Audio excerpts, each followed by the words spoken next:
Hello everyone, happy Wednesday and welcome to Laurence Plays for another XCOM stream. And let's have a quick think about how things are going last week because I've got a vague idea but can only just remember. Hello Johan, welcome to the stream. Good to see you. Let's see. So we've got, as you can see by this obvious gaps in my hangars here. Now I think one of the gaps is because I sent the interceptor off to one of the other bases, probably this one, given there is one in there. Oh yes, I remember. We were naming them all after big cats in the last run, weren't we? And having had a quick look, my slight spoilers here because I did already check. It turns out that the Whippet is off on its way over to yet another Terra mission. This one somewhere off in South America. I think it's in Rio de Janeiro. We'll check in. We'll check in a moment. But it's going to be another nighttime Terra mission because apparently I've not had enough of those yet. So we'll see how that goes. As far as research and manufacturing is going, we've started to make some flying suits. We've made like 3 of them, which I think I did put on soldiers before they headed off in the last mission. So they are going to. We're going to have if it is another chrysalid Terra mission, we're going to have at least 3 guys who can go flying out above everything and do a little bit of high level scouting and be safe from the chrysalids basically. But then they'll effectively be skeet for all of the other aliens. So it's not perfect, but it could be quite useful. We've got lots of soldiers. What are we researching at the moment? We're currently researching a sectoid soldier, so it could. Oh yes, because I remember. Yes, I want to do the sectoid navigator, but I'm working through for each alien species. I've decided it's going to be good to go from good to start off with the corpse, then the soldier, and then go off to research the more interesting ones. So yeah, I'm trying to get the improved radar thing that will has a 100% chance of picking up any alien ships in the area, and will tell you what the ships are doing, where they're going, what they're up to, all of that sort of useful stuff. So I might have that could be quite useful. After that, I'd quite like to get a better interceptor craft, so we've got a slightly better chance of shooting down some of these UFOs that buzz around. But at the moment, yes, we're working towards the radar system. This base is kind of full, but in the long term, I hope to be able to move a lot of the manufacturing off to this base over here. That'll help quite a bit by just freeing up some pressure on the space here. And also, once we've got the hyperwave decoder, we'll be able to get rid of both of these radars as well because they won't be needed. This one, I think this one appears to just be a miscellaneous, so just a base that is out there to be a radar station. So we're putting a hyperwave decoder in there. Other than that, it doesn't need a great deal else. So yes, out here we have the Sky Ranger on its way out very very slowly, come all the way down here to this Terra site number 5, 5th one. We're in May, January, February, March, April, May, 5th month. So I suspect that probably isn't a coincidence. We're probably getting one of those a month. And yeah, this is out of the 5 of them. I think this might be the 4th nighttime one, so this is going to be fun. Hello, Madman. Sorry, I didn't see you. Didn't see your message pop up. Yes, welcome. Yes, we are probably. Well, I don't know. We shall see how things go. The last Terra mission was less terrible than predicted or than expected. We only lost 1 soldier who did get chrysalided through a window, so that one didn't go too badly as Terra missions go. But I am going to have a drink ready for the Fallen, so we'll get that one up and running, ready for whatever happens once we arrive.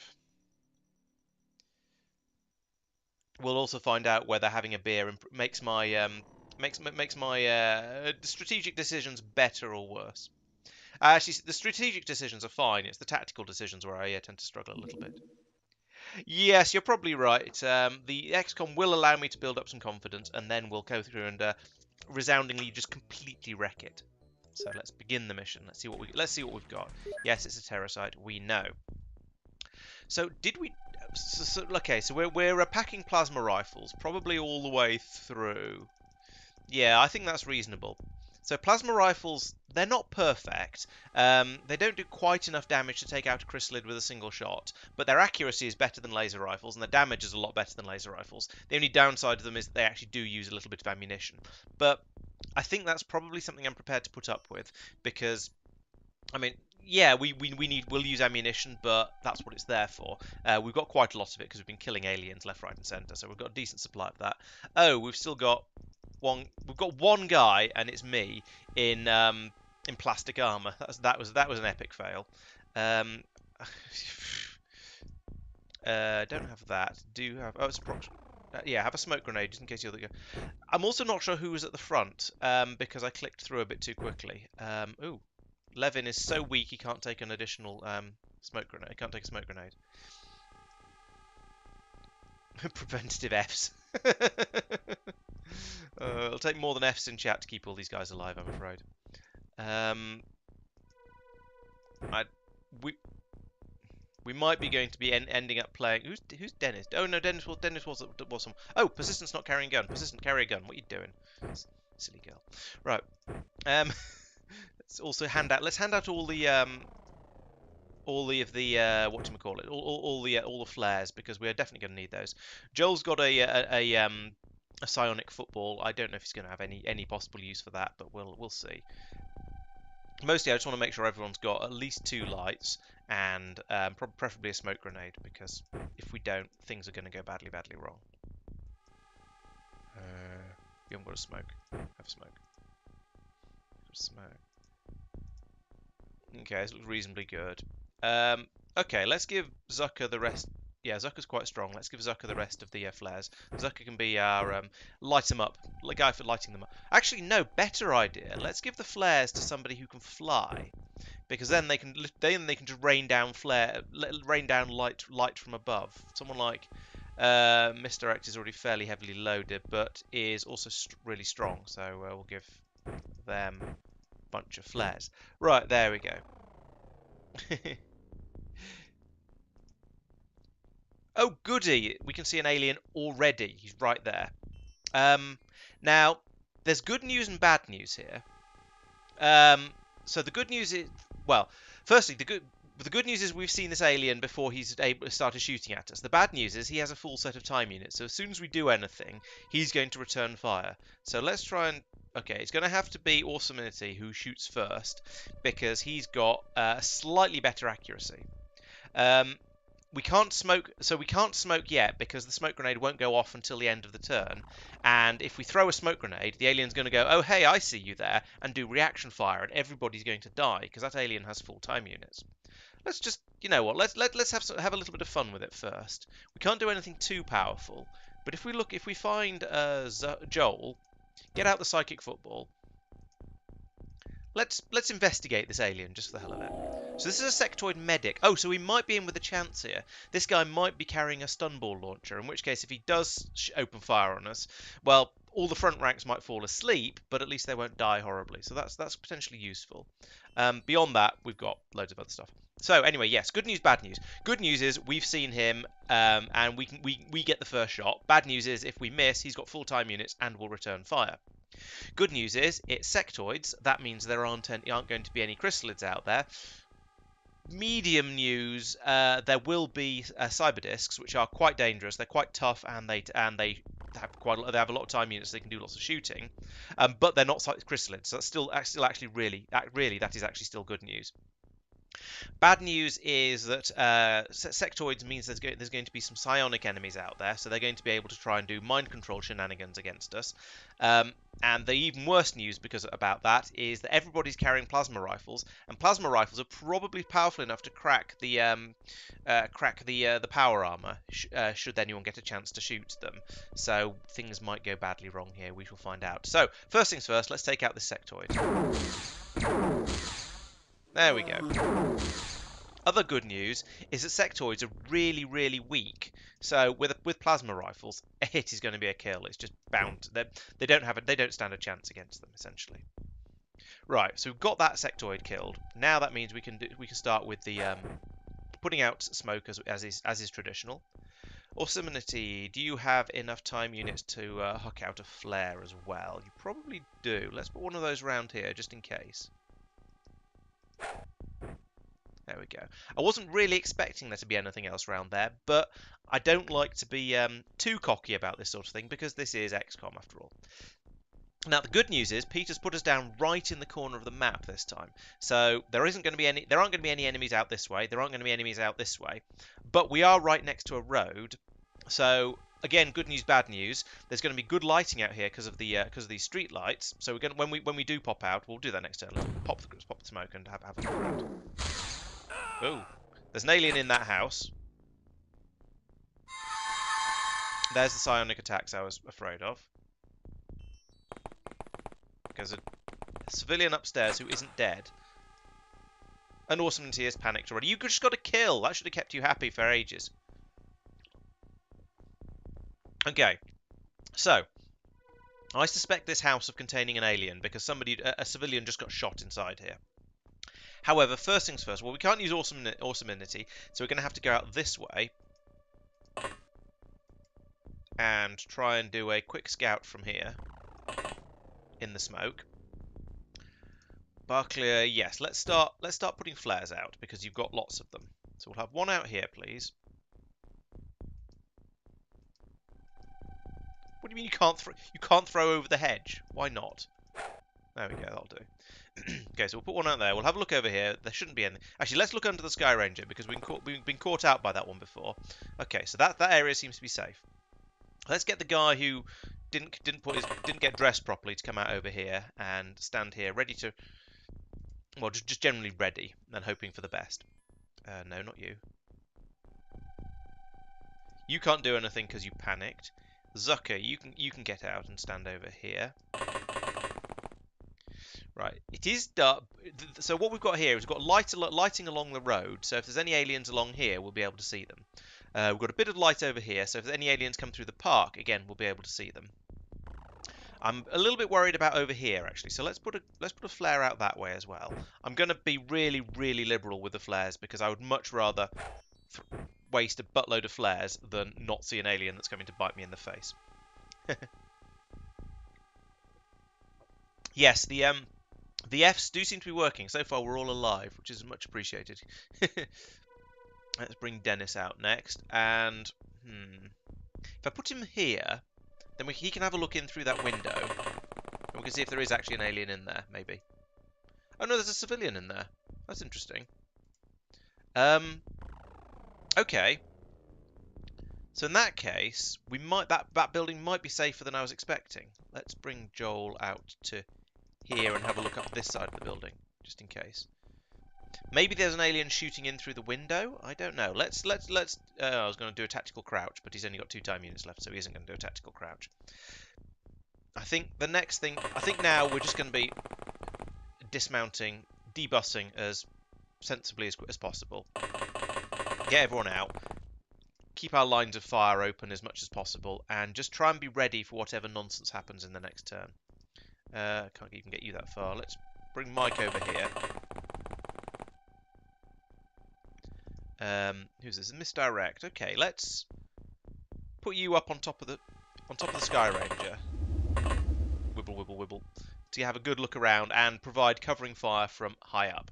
I think this might be the way given there aren't any chrysalids to worry about, I feel like the best way to use my flying troops might be to just get them up in the air and hovering above the battlefield, ready to rain down covering fire anywhere that it might be required.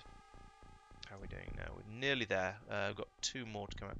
I think I might leave these 2 still in the in the Sky Ranger for now, just because it's getting crowded out there. Basically, I mean they can both fly, so they will be out. I suppose we could move around here. Move Metbar out to here. That'll do. There we go. Well, actually, no. Now he's out of the smoke. Let's drop down into the smoke just in case. No, there aren't. I don't believe there's more than one type of light in this game. Now, technically, you can use incendiary weapons and start fires that produce quite a lot of light. They're quite early on. They're a possible option for terror missions, but generally, no. These flares are, I think, are the only sort of flares you get. Is that everybody? Is basically everybody. Move you up to the front, Luna. There we go. Yeah, I'm not 100% certain, but I'm pretty sure there's no big flares. Oop, that's for a flicker. I don't know. Okay, there's a civilian way off to the north. Alien behind that house. I'm glad I put that light over there, actually. That was handy. Civilians just come running out of that house. Don't go berserk. It's not helpful. Don't do that.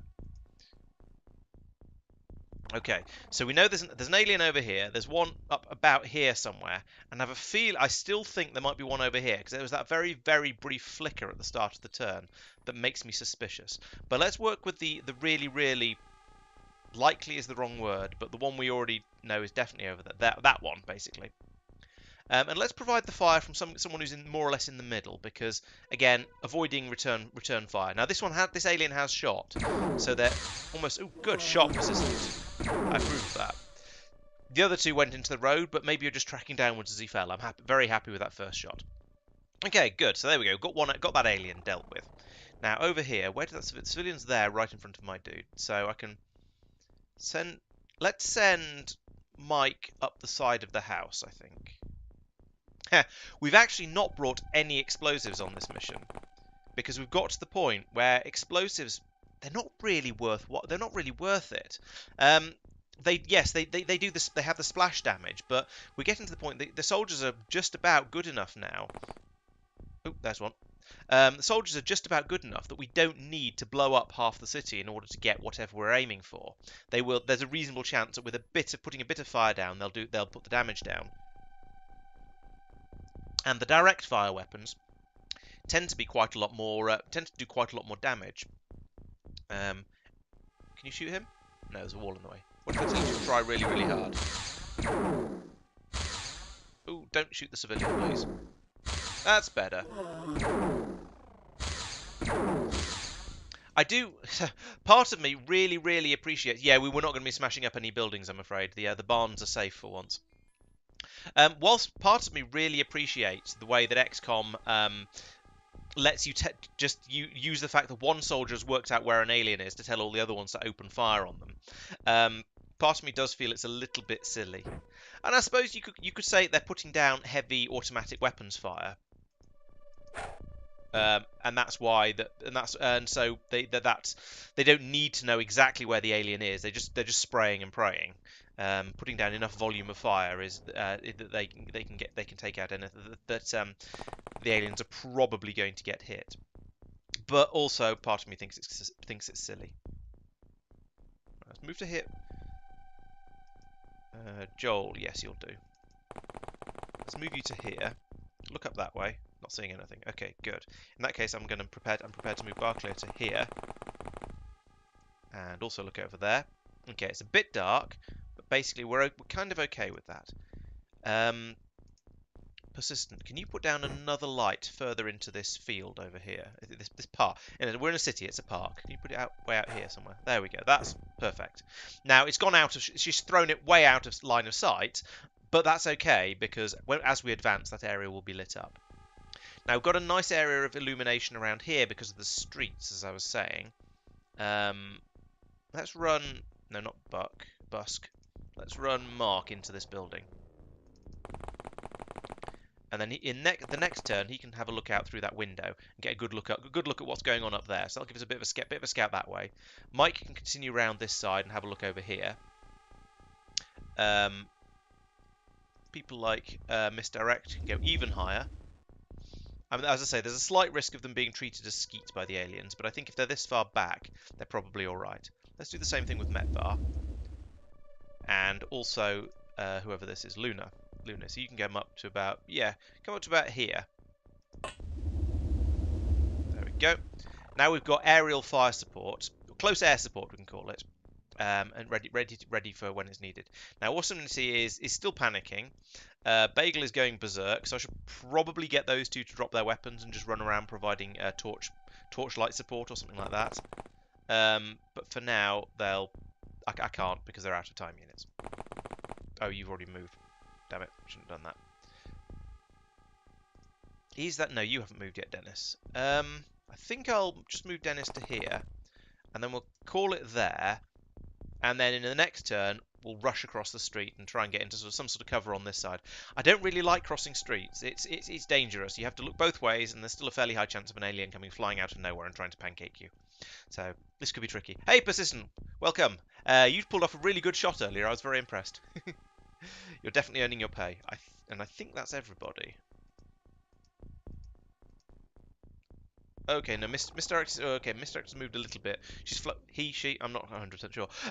They've flown up a little bit higher and are in a suitable sort of covering position. Let's move a little bit further forward. There we go.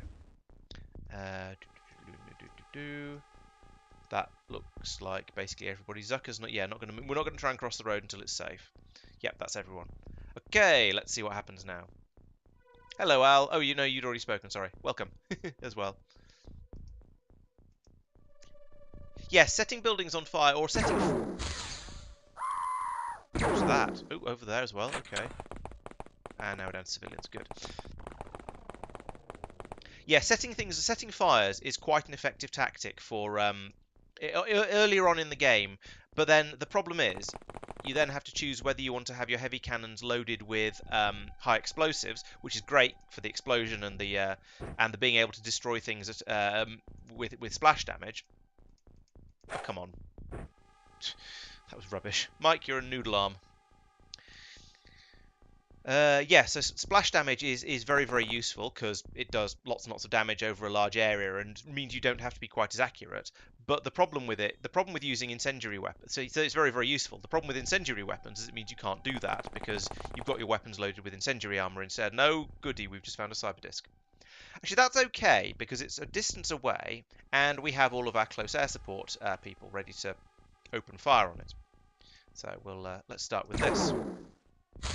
And it's going to take a few hits to destroy one of these because they're.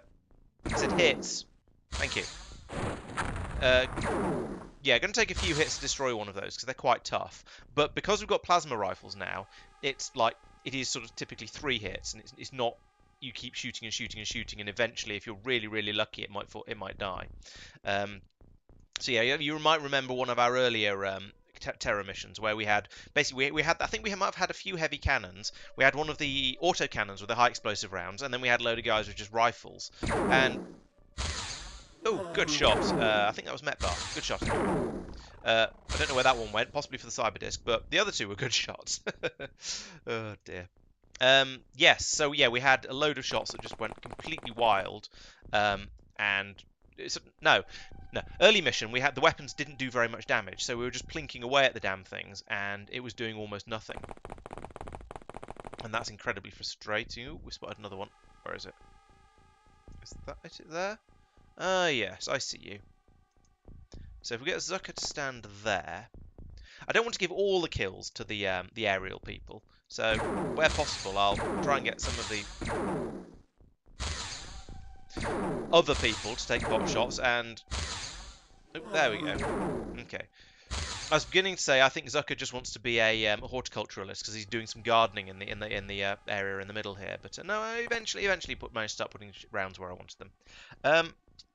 I'm trying to work out whether that flare is what's lighting this area up, or whether I've just thrown a flare in next to some streetlights. And I think the flare is actually doing some lighting over there because all the light seems to be coming from it. So that's all right. Yeah, I do pay. I do pay the soldiers tragically. Or pay the soldiers for tragedies. That's one of the. I was going to say it's one of the biggest expenses. It's not. The scientists are far more expensive than you guys. We pay you guys peanuts, but yeah, we do. The soldiers do get paid. Oh come on, there then. Oh, not enough time units. Okay. Let's move you back to there then. Get you behind this building a little bit, just in case something unfortunate comes from over here, and we'll bring Joel up to here to provide some covering fire. I wonder if I can psychic football a cyber disc. I'm guessing probably not, because that would make absolutely no sense at all, because they're robots. But you never know. This is XCOM after all. It might do something weird. Okay, let's leave him there because he didn't bring the right clothes, as previously discussed. Wrong trousers on for this sort of mission. Advance Dennis up to here. It's doing a little bit of exploration with someone who can't move who can't then do anything, which is unfortunate because then we find something like that. Let's give Bagel a shot. Why not? What are you trying to shoot through? Oh, that's in the way. Okay. Try from here then. Shoot through the foliage. No, don't shoot through the other soldier. Oh, okay. Maybe that's why he hasn't been given a proper pair of trousers. He hasn't earned them yet. What about this guy, Joel? Yes, you might have a bit of a better shot. There's still a phone box in the way over there. Oh, and you haven't got time units for it. There's a phone box in the way over there, so I don't know if this is going to work. In fact, there's everything in the way. Let's just... There we go. The phone box is out of the way. That's a big help. So, what have we got left? We've got Zucker here with no time units. We've got Dennis here with no time units. got persistent there with insufficient time units and the wrong angle as well. However, we do have misdirect up here. Ooh, with no shot because he's right down there. That's a tricky one. Let's try for a prox grenade trick shot. See how far misdirect can throw one of these things. Can we put it there? Oh, nice throw. Yes. Right, let's crouch Dennis down so he's got a little bit more cover, and then hopefully that sectoid there will try and move before it does anything else and will blow itself up. If I'd known it would land, if I'd known that throw was going to go quite so well, I might have tried to put it there or there and just make it even more likely to get a kill. But never mind. All right, you clearly haven't moved yet. Let's put you over to the other side of the road as well, because I think I'm going to need a lot of people over here at some. Oh, you can't get that far. Okay, go behind the street lamp instead then. I don't know how good cover these streetlights are going to provide, but it might be useful. Heh. If it's an advanced enough AI, it might be prone to psychic attacks. Yeah, maybe. I don't think I'd want to make it try and gamble on that one though. Is that everybody? No. Awesomeness has stopped panicking.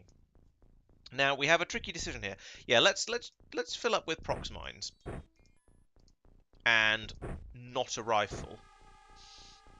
And then send Awesomeness out into the field to go and, I don't know, try and be useful, I suppose.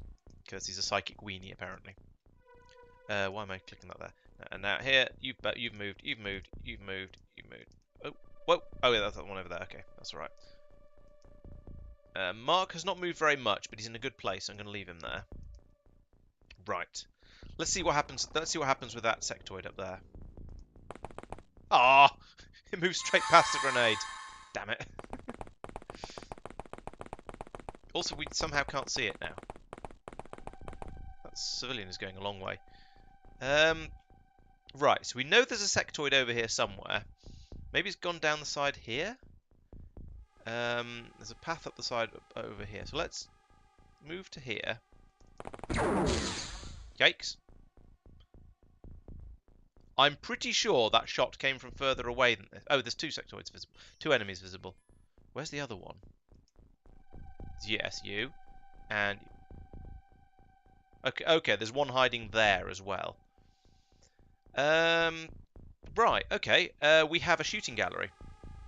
Let's start with the newbie. And, I mean, the idea is, if you get newbies to do lots and lots of shooting, eventually they'll learn how to do it. How did you hit a sectoid and not kill it?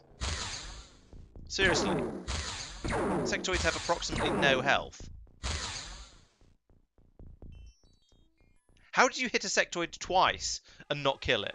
I'm sorry, I'm going to have to find that guy. Yeah, Joel, tell me how that sectoid survived. What's going on here? Okay, so he's down to 6 health. So those 2 hits took him down from 30 down to 6 and gave him a little bit of stun damage, but didn't actually kill him. Destroyed his left armor, sure, but what the hell? How can you do so little damage? Oh my god. Right. Who's next? Zucker, I guess. You can have a shot from back here. So what I would like to happen here, Zucker, is I'd like you to hit that one and then miss sufficiently ridiculously. You then hit that one. That's not quite the miss I was talking about, but okay, we'll take that. I mean, it's a kill. I'm sort of happy with that. Oop, nearly. Less nearly. I don't suppose. No, 19 for a snapshot. You tried, yes. I mean, you did get one of them, to be fair. I'm not quite sure how you missed the other one, but you did at least get one of them. Oh yeah, Barclay was going to put a flare up this way for this, so he's only got one hand free at the moment. But hey, you're not supposed to have any time units left. You already taken a reaction shot. Stop that. At least you can see it properly now. Okay, well we'll give Dennis a bit of a go then. Attempts were made, yes. Oh, that's better. I should have just opened fire with Dennis first, especially as they're all the 2 were in a straight line. So I might possibly have been able to get a double kill with those. Right, let's check Barclay's health because something stupid unfortunately might have happened, like fatal wounds. And I still haven't worked out why this game sometimes doesn't doesn't tell you about fatal wounds when it should. So where's my panicky guy? Awesomeness. Right, we could make him into a medic actually. That'd be a good use for him, wouldn't it? So let's find somebody with a med kit. Oh, okay. Bagel's got a med kit and insufficient time units. Probably insufficient time units to throw it. Let's get that out anyway. Probably turn Bagel into a medic as well. Throw is 12. He's got 8. Probably turn Bagel into a medic because he can't shoot anything as it is. Who else has got a med kit? Mark. He's inside the house. That's not very helpful. Misdirect. Where are you? You're up there. Okay. That works. Yeah, so if we take the med kit from here, that's a clip. Let's try again. There we go.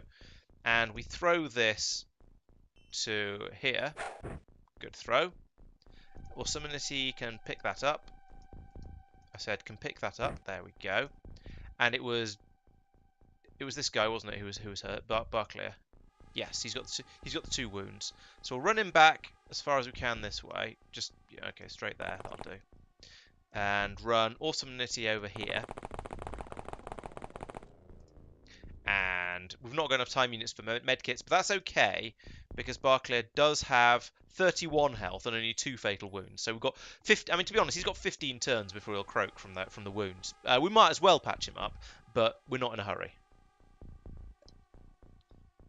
He could quite safely go the entire rest of the round without any serious danger to life. Let's have a quick look around the corner here. There we go. This is the sort of thing I was looking for. Now, this is why Mark is in the building over here up by the window, because he can do that. They are bringing out a tougher class of sectoid these days. I mean, back when I were a lad, back when I first started this, you could sometimes, if you were lucky, you could take out a sectoid with a single bullet, let alone a plasma blast. They apparently have got a lot tougher, though. Levin, you are going to be the light of my whatever we call this area.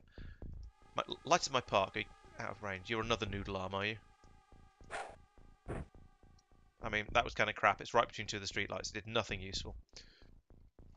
I could bring Mike over here, but it's a little bit scary over there at the moment because I don't know what's over here. So let's bring him to here. Have a bit of a scout. This is the top corner of the map. Okay, that's good. So we've now managed to scout all the way across the map, and we just need to now form a sort of a long line all the way across it and gradually advance forwards, sweeping out the aliens as we go. Now, we've only seen 1 cyber disk so far. There's been quite a lot of sectoids, but only 1 cyber disk, so that's a little bit of a worry. I suspect there's going to be quite a few more of those. But at least for now, things are going okay. Let's try to get Joel ready with with another light to throw it up the side here. Bagel is medic. Okay. Zucker is out of time units. Who's left? Persistent. You've not done anything this turn. Okay. I don't want you to advance when there's nobody able to provide covering fire, so we'll leave you there.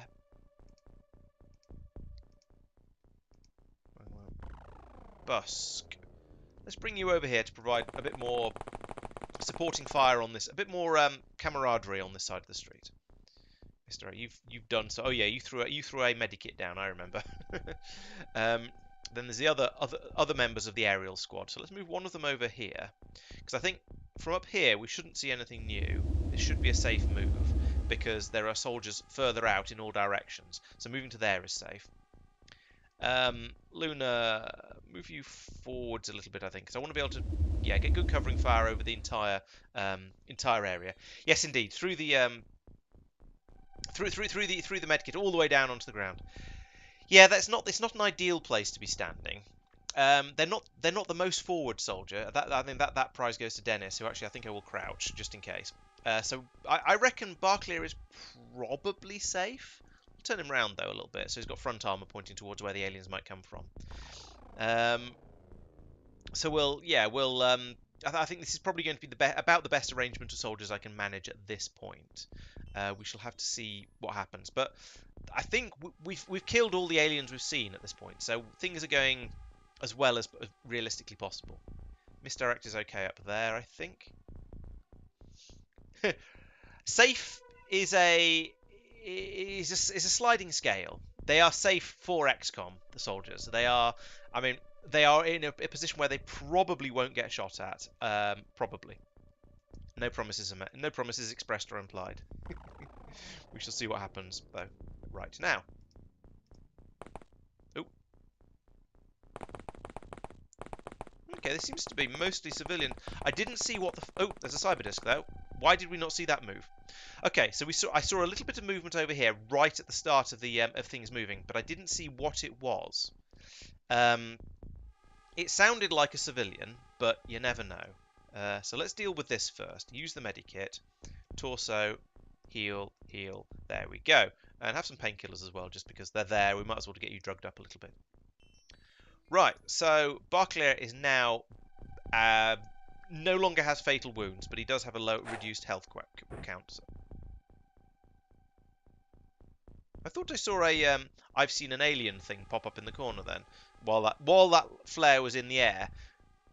Surely not. Surely there can't be one in this house that got illuminated as it flew over. That'd be ridiculous. I don't think that could be the case.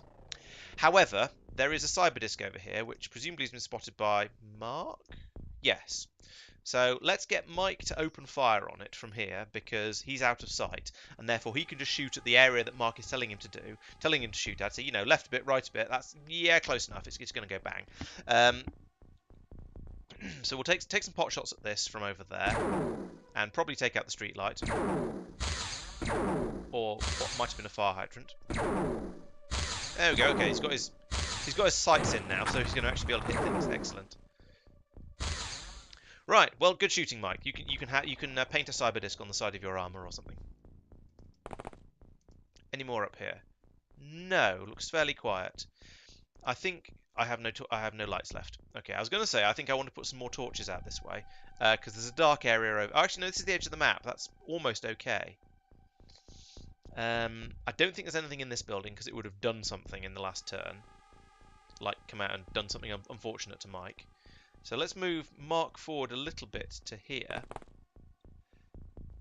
I could try and put a flare right over in this corner because there is a dark patch there that is a little bit worrying. I don't think there's going to be an alien in there because they'd have done something. But just saying, that was a crap throw. But just saying, I think, and there probably isn't the way to survive in XCOM, so I shall do that. Yes, Mike's diplomacy with the aliens is extremely effective. He has now thoroughly pacified that cyber disc. So happy with that. Okay, let's put this light up here. This was my plan about a turn ago until we realised we didn't have enough time units for it. Oh, I think I know what it is. When the as the camera pans across during the throw, it goes up a bit, and there's an orange patch down here on the nose of the Sky Ranger, and I think my brain sort of caught that out of the corner of my eye and thought it was the warning flashy thing for an alien being spotted. Okay, now that I think I know what I was seeing, that makes me feel significantly better about it. Right, from moving over here, I didn't see anything up this way. Now, that I suspected that might have been a civilian, but I don't want to gamble on that, which is why Barclair is tucked behind the building here. Dennis, I think, is just going to stay there, crouched behind this tree, and then if we see any movement over there, then we can deal with it as appropriate. Let's move Persistent up into this warehouse, I think. Hello? Any aliens? Housekeeping? Good. Right, okay. Move. Look over in the corner here, just in case. Yes, there we go. Safe. This seems to be a safe warehouse. So we'll leave Persistent there, ready to pop out as next turn as required. 11.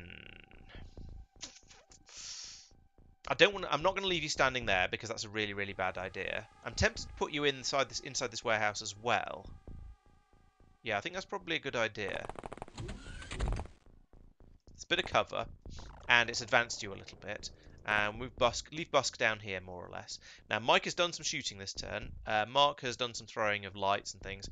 We'll have these two move forward into this area in the next turn. And probably, yeah, if I get Mark across the road, then Mark and Mike can gradually advance up the right-hand side of the map, using what's left of this park and then this fence and so on, building as cover over there. Over on this side, right, we've got light up this way, so we'll know if there are any aliens there. At least we'll see them probably before they shoot us. Awesomenity, you can get behind that lamppost because we don't trust you with anything more destructive than a lamppost. Zucker, can we put you over there? Yes, we can. That's a good place, I think, because whilst it's a long walk and you can't do any shooting this turn, if we see anything, you're there and ready to pop out and open fire if that was an alien over here and we discover them next turn. Bagel, I'm not sure I trust you with a gun, so I'm going to put that in the backpack for now, and continue the advance generally from back here. What's your throwing skill like? Can you throwing 53? That's so-so. Firing accuracy isn't actually all that bad. We do need to get you out of the smoke cloud before you pass out from smoke inhalation, though. That would be mildly unfortunate. Right, and now we have the aerial squad. So we'll have one on this line, I think. Where's that house? There's the house. So we'll put one of them here. One of them, yeah, about in the middle. So I think this is a good place for you. And then we'll bring Metbar over this way to provide supporting fire on this side of the map.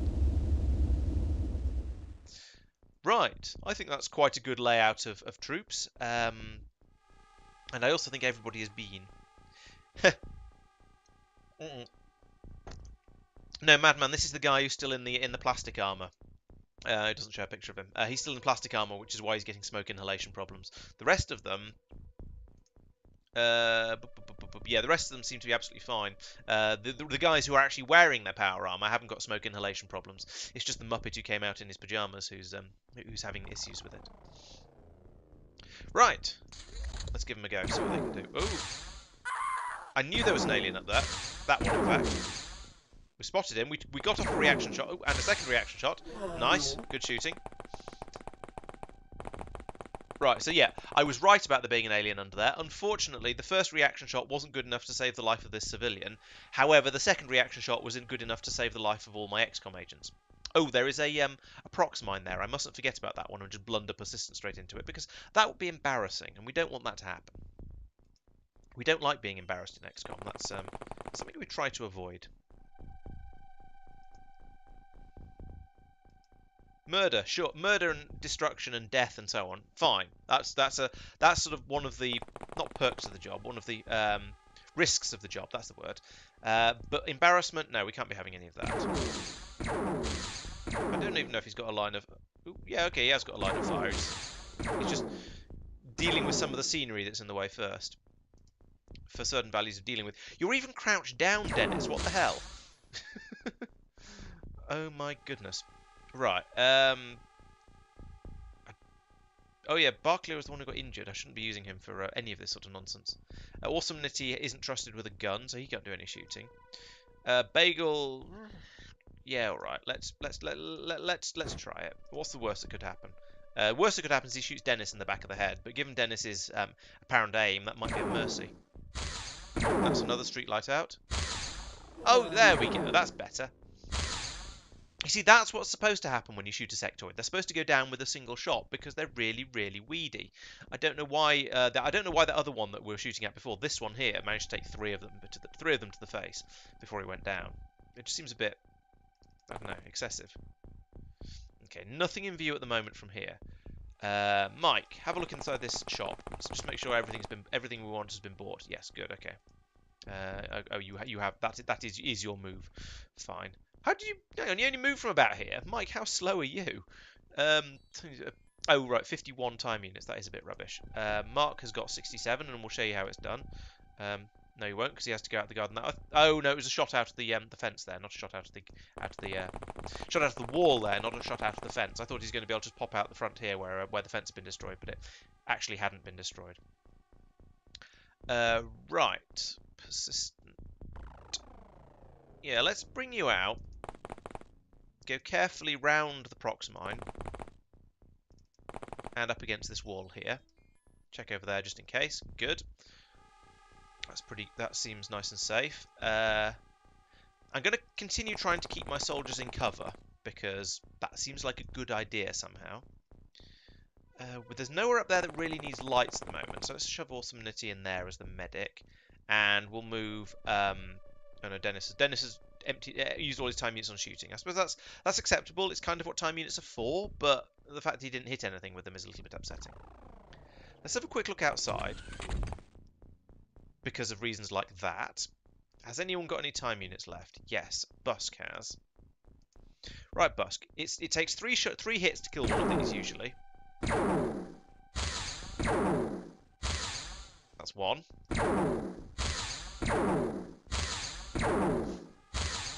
That's two. I mean, you tried, I suppose. Right, I'm not moving him because he'll get shot by the cyber disc, probably. Metbar, your turn. What's your accuracy? Can you shoot? It's a long way, but oh, nice one. Okay, that's 3 hits. It hasn't gone down. That was a miss, I think. That was a hit. Come on. There we go. They always explode as well. I can never remember if it's possible to actually knock one of these things out and make it unconscious with the stun ball launcher, but I feel like it shouldn't be because once again, robot. Okay, that went pretty well, I think. Let's put Busk back in here. There we go. So we've got that's another cyber disc destroyed over here. We managed to take out an alien up here. Granted, that was on the previous turn. Things generally seem to be going quite well. These overhangs are providing a little bit of an issue for my my skeet troopers, but still, it's worth having them up there nonetheless, I think.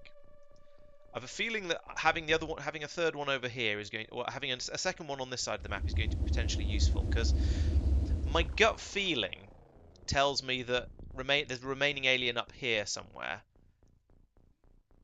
But then there could be one somewhere in this area, but I feel they're more likely to be over here. That's very much a sort of a probability and a bit of a guess. So yeah, I'm not going to rely on that at all, because that would be a very bad idea. But my suspicion is that they're more likely to be over here than they are to be over this side. We shall find out next turn, though, I suspect, because at the moment everybody's done stuff, and I'm not going to send anyone running forwards to do more scouting when they're not going to have backup fire coming in to keep them safe. Okay, the aliens did not do very much moving. The aliens always move before the civilians, in case you're wondering how I knew that. Right, persistent. Have a look around this corner. Nothing there, okay. Nothing in here. And come back round here again, because I don't want you to advance any further, because you don't have any backup. I've sent Barclay up here. There's no way out at the end here past this hedge, which is a bit silly. Around this fence, sorry. I could shoot through the fence. That might, or I could run around and hide. Yeah, let's run him round to here. Actually, I think that's probably better, because ammunition is expensive, and it would take just as many turn units to shoot a hole in the fence as it would to just, you know, walk around it. Turn units, time units, whatever we call them in this game. Joel has moved a bit further than he really should have done. Oops, that's my fault, obviously, because I'm the one in control, or at least the one in charge. Can we move you to there? We can, but you won't have any time units. How do you feel about this tree? Or this tree? Alright, move to there. Can you get to there? Yes, you can, and you won't blow up the prox mine on the way through. Good. Right, Mike, I want you to come and pick up this. Move to this light over here. We'll pick that. No, we won't pick it up this turn because you have no time units left because you're slow, as previously discussed. Mark, get over there and join Mike, because I want you guys to have at least the vague as they walk across this wasteland here that's been blown up by presumably cyber disc explosions, but yeah, must have been one here and one here. I would like them to have a little bit of cover from the building as well. That'd be appreciated. Let's have another look out here. And there's another cyber disc, and we've done all the yeah, everyone's moved as much as they can. Okay, well, we're gonna play another game of shoot the hell out of the cyber disc. 1, 2, 3. Good shooting. Wow. Oh, and there we go. That was the last one. That was some amazing shooting. I'm very impressed with. I'm not even sure who that was. I think it might have been Metbar. No, it wasn't. Yeah, no, I don't even know who it was. But it was some good shooting anyway. And I completed a nighttime terror mission without losing any squaddies. That's amazing. We had 1 injury, 2 psychic weenies, and 1 guy who came out without getting dressed properly. But yeah, did really well. We even saved 4 of the civilians. I mean, what more can you ask for? Maybe saving the other 4, but you know, we tried. So let's look at the stats. Let's hope there's been some partial credit to Mike's diplomatic skills. He did take out one of the aliens, yes. Right, so we've got some health point bonuses through here. That's nice. Stamina. Where's accuracy? Accuracy. This is one I actually care about. Massive boost to Busk. That was it Busk who took the final shots on that Cyberdisc at the end and got 3 hits in a row? If so, then well, you definitely deserve it. Yeah, lots and lots of accuracy bumps across the board there. Stamina, time unit, some time unit bumps. Mike hasn't picked up a time unit bump, although he has got some more stamina. So Mike is still very, very slow. But still, you know, I think that was generally a very successful mission because nobody died and we killed all the aliens. Well, I say nobody died. The 4 civilians died, but nobody we care about died. So I think we did quite well there. So back home for tea and medals, as they say. I'm really, really pleased with how well that went, because doing a nighttime terror mission, granted, okay, it was sectoids and cyberdiscs, which are probably the second least scary set of enemies, but still. And the sectoids are definitely the easiest ones to take down. Right, let's sell some junk. What have we got that we want to get rid of? We want... Keep the personal armor in case of emergencies. We did spend alloys on making it. No, it's a cyberdisc. Yeah, oh, we've got a cyberdisc corpse somehow, even though they explode when you kill them. Not sure how that happened, but we apparently have. Got some sectoid corpses to sell off. No, don't sell all of them. Actually, we could sell all of them because I've done the research now, but habit just makes me keep one of them. Got lots of Illyrium. That's really useful, really good. Stun bombs are stocking up. That's good. We're never going to take out that many stun launchers. Got a few blaster bombs. I don't know if that's gone up or not. I've not been paying enough attention. Plasma pistols. Let's get that down to 25. Plasma rifle. We get. I think that number's gone down a little bit. I think we've lost some plasma rifle clips, as in we've used more than we gained from the aliens. But we did gain a load of heavy plasmas and heavy plasma clips, so maybe we should start using some more of those. 20 heavy plasmas is probably sufficient, though. We're not going to sell electroflares on medikits. We aren't, let's be real, we're probably not going to use any more laser rifles. Keep the laser pistols, because they do make a handy sidearm for anyone who carries the rocket launcher, or later, or perhaps a stun ball launcher, or a what's it called? A blaster launcher. So we'll keep those. We could probably sell the tank. We're not using it anymore, but we're not short of storage space and we're not short of money. We've got $10 million and we're about to get another almost 2, so that's going quite well. So we'll sell all that. Now, last time I was talking about putting in a new base, thinking it'd be nice to have another one. Because I've got so much money and I need something to spend it on. And I was thinking that, oh no, it was the South Pole would be a really good place to put it, wasn't it? Or at least, no, well, actually that said, we've got coverage of Australia, we've got coverage of most of Africa and a chunk of, I mean, ideally I want to put it about here, but it won't let me do. There aren't any convenient Pacific Islands there, Atlantic Islands even. Alternatively, I could put it up here on the North Pole, and that would cover the tops of these states. This isn't a great place to put it, to be honest. I don't use tanks very much, because I do have a rationale. Let me think about this one for a moment. My answer together. So yes, they are quite nice to just roll out and do scouting because they have a lot of time units, and it's not so bad for morale or your squad if they get killed. But they do take up the place of 4 soldiers, and I reckon that 4 soldiers carrying plasma rifles is going to do more damage than a tank with a rocket launcher, or any sort of tank. And soldiers improve and get better, so it's best to try and give all of your kills to your soldiers, just because that way you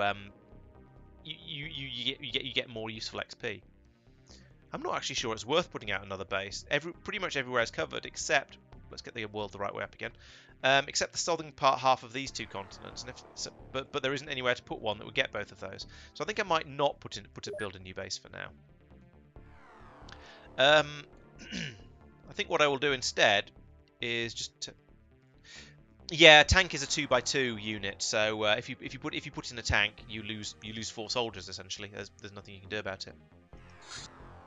Got some more large rockets, that's handy. I didn't even know I'd ordered those. Right, okay, we've got an interceptor now in Down Under. So if we go to that, let's check my interceptors actually. So, Craft, what are you armed with? Nothing at all. Are there weapons here to give you? Yes, there are. Excellent. So I did plan ahead a little bit here. So we've got that one armed with plasma beams now. So that will be able to take on anything but a battleship. Here we have the Jaguar with 2 plasma beams.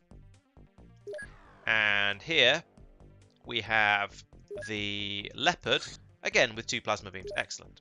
And now we need to rename this ship, this interceptor over here, which I'm gonna, unless anyone can suggest a big cat, an Australian big cat, I'm just gonna call it Koala, because that'll remind me where it's based. I'm pretty sure next time a UFO appears, I'm not going to be able to remember whether a leopard or a jaguar is the Middle Eastern one and which one's the America's one.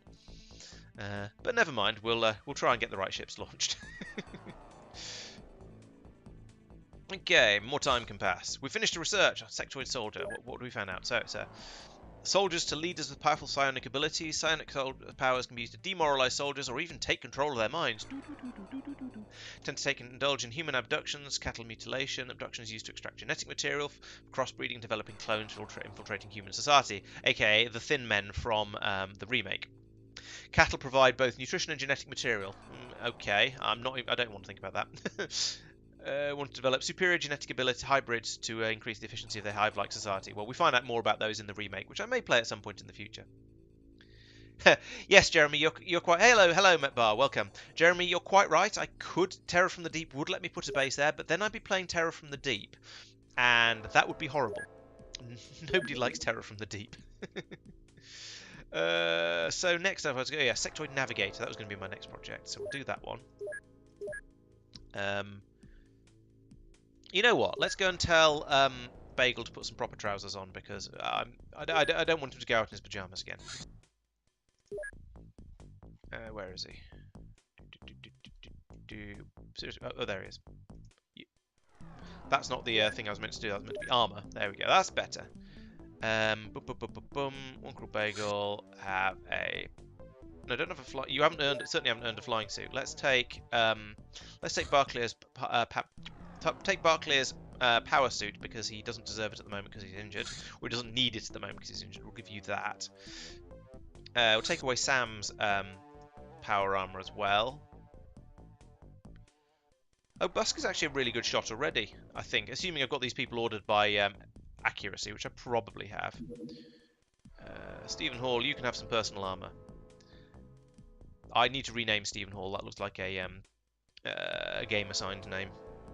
So anyone who doesn't have a soldier named after them, sing out, and I'll give you one. Okay, so yes, we'll carry on giving the people who are good shots the good armor, like that, and carry on up here with personal power suit. I won't reassign any more armor until we've got an idea of. Yours did die. Yours probably did die, Al. In fact, yours died 3 times, Al. But you've got Altruis the Fourth over here. So you've been reincarnated.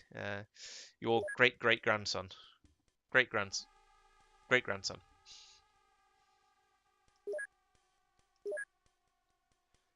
Okay, so it's armor assigned to an extent. Well, I'll try and remember to do a bit more of that, a bit better in the before I go off to the next adventure. Sectoid Navigator researched report. It's alien retaliation. If XCOM interceptors are being particularly successful in shooting down UFOs, the aliens may take some retaliatory actions. Could result in a direct attack against the XCOM base. However, they have to find it first. So, provided you shoot all the UFOs down, which is what I've been doing, you're probably not going to get attacked. I don't really want to have an a base attack mission if I can possibly avoid it. We're not, although maybe I should, because I did spend a fair amount of time earlier staring at one of the soldiers trying to work out whether they were a sharpshooter, as in had an S after their name, or whether they were the 5th one. Turned out they were the 5th, I think. Either way, I couldn't tell the difference between them at this sort of size. At the larger font size, this size, it's easy to tell the difference, but at this size, a 5 and an S, I think, look identical. Right, so we're now going to research, where is it? Hyperwave decoder, like so. I will let you guys vote on the next research, but this is the one that we decided in the last stream. So we're going to carry on, try and get this up and running, and then we can decide what the next goal is going to be. Yes, if I use Roman numerals, I could call him a VARP shooter. You're quite right. It reminds me of the joke about the Roman soldier goes into a bar and says, "I'd like 5 beers, please."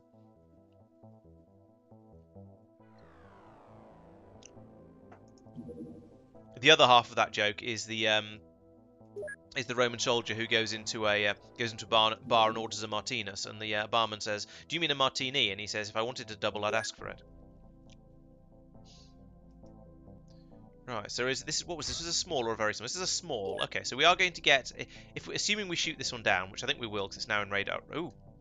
Okay. We'll park that there then. And right. Okay. So we're going to need the whippet to come out and deal with that. Let's have a look at what we've got on the whippet. So this is probably going to be a comparatively low threat mission, which means we're going to take the noob squad out for a bit of range work and try and get them to be able to shoot a little bit better. So we'll start at the bottom of the end of the range, end of the accuracy range, and just see who just go until we got a full craft. Yeah, I can't deliver jokes faster than one a minute. It's against my contract.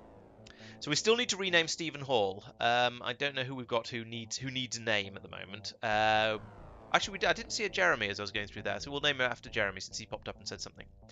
I'll go back and do that in a moment. Actually, equipment-wise, right? There's probably going to be a barn on this one, so we will take the rocket launcher because you know you have to destroy barns with rockets. It's kind of traditional at this point. That means we need a laser pistol, which we've got. I could take laser rifle. I don't think there's any point in taking laser rifle. I don't know what we're going to be up against, so we'll stick with the plasma rifles for now until ammunition starts to be in short supply. Then we might sort of start splitting the weaponry across between different people. We're not going to need the electro flares, but I'll leave them in there anyway. Smoke grenades and prox grenades will keep. Plasma rifles will keep, and yeah, I think that's all good. Now we can think about armor. Now the problem with this is I'm now going to have to go through and steal everybody's clothes again, which is a time-consuming process. Oh wait, you're going. You need power suit. You don't need a power suit because you're not going. You can have a personal armor. You can have a personal armor. That's the same person. You can have a personal armor. And then up here we go, right, who's going? Barclay, you're going, so you get a power suit. Actually, you get flying suits because you're slightly better up at this end of the range. I'll give you flying suits. Give you power suit. Power suit. Power suit. Power suit. I look forward to the day when I have enough power and flying armor to give everybody a power suit. No, not that one. Personal armor. Personal armor. Personal armor. Up to the top. Power suit. Power suit. Flying suit. The flying suits are a little bit arbitrarily dished out. Apparently you're a good shot, comparatively good shot. We'll give you a flying suit. Right. Okay, so that's all. That's the crew. That's the equipment and the armor. Now we just need to nip over and rename that soldier who had an out-of-date name. So Stephen, you are going to now be known as Jeremy, and you are going to. You're rubbish. Sorry, Jeremy, but I mean you've got no bravery, low firing accuracy, poor throwing accuracy, melee accuracy. We don't use melee weapons in this. This is not the 1800s. Poor strength and poor time units. Oh dear. Sorry. We'll just try and get you killed off nice and quickly so we can have a better Jeremy as the next one. How many Jeremys have we had actually got killed off so far? I mean, it might need to give you a number.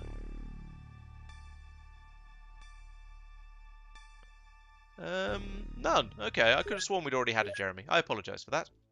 Right, let's send the interceptor out there. Now, I'm going to send the interceptor to actually go to about here.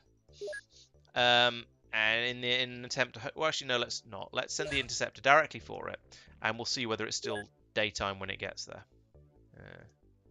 Because it's a long old way, and I don't really fancy tackling it at night. Actually, what... Oh, okay, it took off. Well, we're going to shoot it down then, it turns out. Yes, we are going to need to attempt to hit the broadside of a barn with a rocket. Now, we can normally just about manage that, even with XCOM troops. Yes, they're not known for being particularly fantastic shots, but the broadside of a barn maybe slightly more than 50% of the time on a good day. Actually, don't go straight there. I want the sun to come up before we attack. Yep, I think it is the first one, which is It's surprising because I recognise your name, and that usually means I'd have named a soldier after you by now, but apparently not. So as I say, I do apologise. It was an accidental oversight. No slight intended. So right. Um, Also, no slight intended by giving you an absolutely terrible, terrible soldier. That's just who is available. You know, you roll the dice. You get your you may or may not get lucky. Right. So here we go. Let's spec out this guy. Let's give him a light. Let's give him 2 lights, in fact. Just because this way I can set up a standard loadout and everybody can just always have it. So he's got a reload, he's got a grenade, he's got a smoke grenade, he's got a medikit and a prox grenade and 2 flares and a laser rifle, plasma rifle. So we'll call that good. And then we'll go through and we'll just try and give that to everybody. We haven't got enough grenades for this, but that's fine. We haven't got enough medikit. Oh, we have got enough medikits for a few of them to have it. So let's go through and do this for everybody. We have lost the psychic football, but I don't see that as being a particularly serious problem. I imagine even with the lower ranked squads, we're still probably going to have enough strength for everybody to carry all of the stuff I'm giving them. I don't understand. Oh, okay, no, I do understand. Right, so now let's find somebody who's decently strong. There's a 47 there from Zucker. That's not bad. Oh, there's a 50 there from Lobster. Okay, Tristan, you're taking the rocket launcher in. You're bringing a rocket launcher to the party. This is going to go extremely well, I'm sure. I get 3 rockets. Let's give you that as well, and see if you're strong enough to manage that without any of this nonsense. There we go. Okay, excellent. So even after he's spent all his rockets, he's still got a sidearm to pull out and plink away with if necessary, or just to blink away with if necessary. Might not need to. Let's give Zucker his psychic football back. Where is he? There he is. You can keep the psychic football, because you never know, it might be fun to play with. Okay, so this time Peter's put us in a corner once again, but this time it's an awkward corner because we're facing into it rather than out from it, which means it's a bit scarier as we get out of the Sky Ranger. I suppose it means we're less likely to get shot in the face as the doors open before we can put smoke out, but it's still a little bit scary to be going out with your back to the enemy. So we'll put that down there, blow it up like that. Wait to see what happens. Not very much. Okay, no guard, you're up. Is there anything out there? No, looks pretty quiet. Excellent. Might be a reasonably safe debus then. Move you up there like that. Okay, next, someone on the other side. Yes, Jeremy.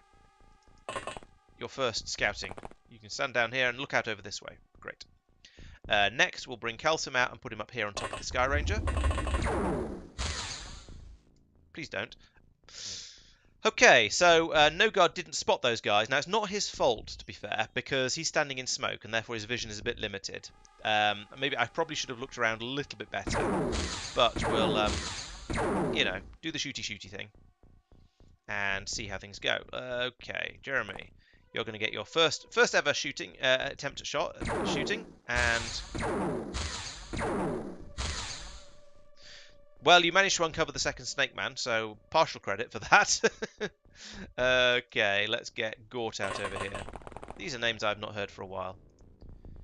Ooh, no, nobody's got useful grenades because none of the grenades we've only got one. We've got 1 human grenade, and it's kind of crap. And we haven't researched alien grenades yet. I'm looking forward to having alien grenades in a way because they are really quite effective. But they're not a priority because you don't often get aliens lining up quite so close together. They're nice for blowing up buildings and stuff like that. So yeah, sure, they're good for that. Let's put Lobster out over here. You know, actually, in hindsight, giving the guy with the rocket launcher a flying suit would be extremely useful because then he'd be able to float over the battlefield and not have to worry about hitting all of those inconvenient things like hedges and walls and fences and stuff that tend to lie in the way. So yeah, next time let's try and remember to give let's try and plan for the rocket launcher guy to have a flight suit.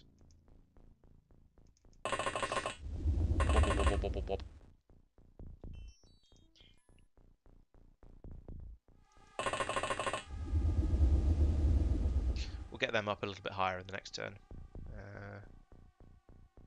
At the moment, I'm just trying to get everybody off the Sky Ranger, which is possibly not the wisest thing in the world. In fact, so let's leave these 2 on the Sky Ranger. We'll bring them off in the next turn, because it makes things a little bit crowded down here. It's just more targets to be shot at. Although we're probably not going to see any more in this turn until we push back the boundaries a little bit further, I imagine. But we'll see how it goes. Nothing happened. Nothing at all. Dead silent.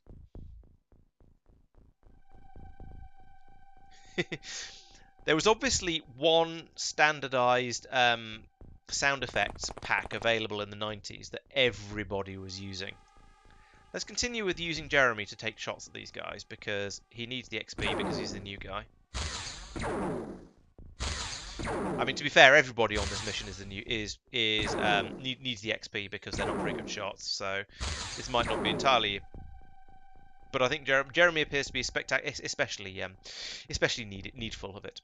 Let's let Altruis have a go, given he's quite so talkative. Yeah, it's true. It could have gone either way. It could be that id Software sold the lift noises, or it could be that they got them from the same place that Microprose got, or whoever developed it for Microprose got the door noises from XCOM. I don't know. I don't know which came first. Well, I don't know who produced the sound effects in the first place. Is what I'm actually trying to mean. So no buildings yet. We haven't needed to blow up a building, which is interesting because buildings are. Ooh, there's one. Not a building, but an alien. Buildings are the devil and need to be destroyed, but so far we haven't found any. Ooh, good shot calls. I reckon all three of those would have hit if the alien hadn't died. So that was some excellent shooting, and it took out the last one as well.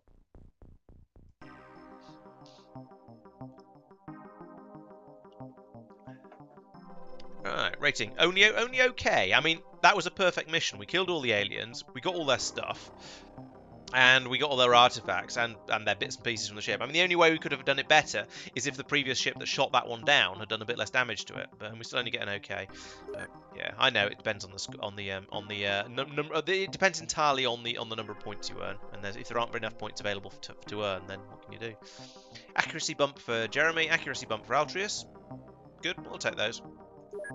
Right, nice little... Oh. And we have discovered an alien base while we're messing around over here. Sorry, Tristan, I'm sure you'll get your chance with the rocket launcher in another mission. There were quite a lot of people who didn't get to kill anyone that time, I'm afraid. There were only 3 aliens alive, and there were 14 soldiers, so you can't always have a kill. Maybe next time you'll get lucky. So, there's another alien base down here. Now, the last alien base assault didn't go too badly, so I'm not too leery about the idea of going and attacking another one. But we shall see how it goes. Okay, so you're down there. That means we want to launch from here. And speaking of that, there's another UFO here, so we might get another chance to go out and do some UFO poking, or we might just lose it because it's gone outside the radar range. Go to last known location. In fact, it was heading in a sort of slightly westerly direction, so let's actually go over to about here and have a bit of a look around over there and see if we can find it. I'm not filled with confidence, to be honest. It's probably cleared off. Yeah, I think it's gone. Just go back to base. Cigar box is coming on nicely. So, now that I've got these bases with their living quarters, I feel like I should transfer at least a few troops over to each one. Now, there are a number of choices here. I could just hire more troops in them and have completely green troops and not worry about losing out on some of my more highly skilled ones, who are the ones who are actually going to be going out on the missions. These troops are only there to defend the base if it gets attacked. Or I could reckon on or I could transfer some of the troops who are reasonably experienced out there and then start leveling up some new ones. I think probably just put some newbies for this sort of thing.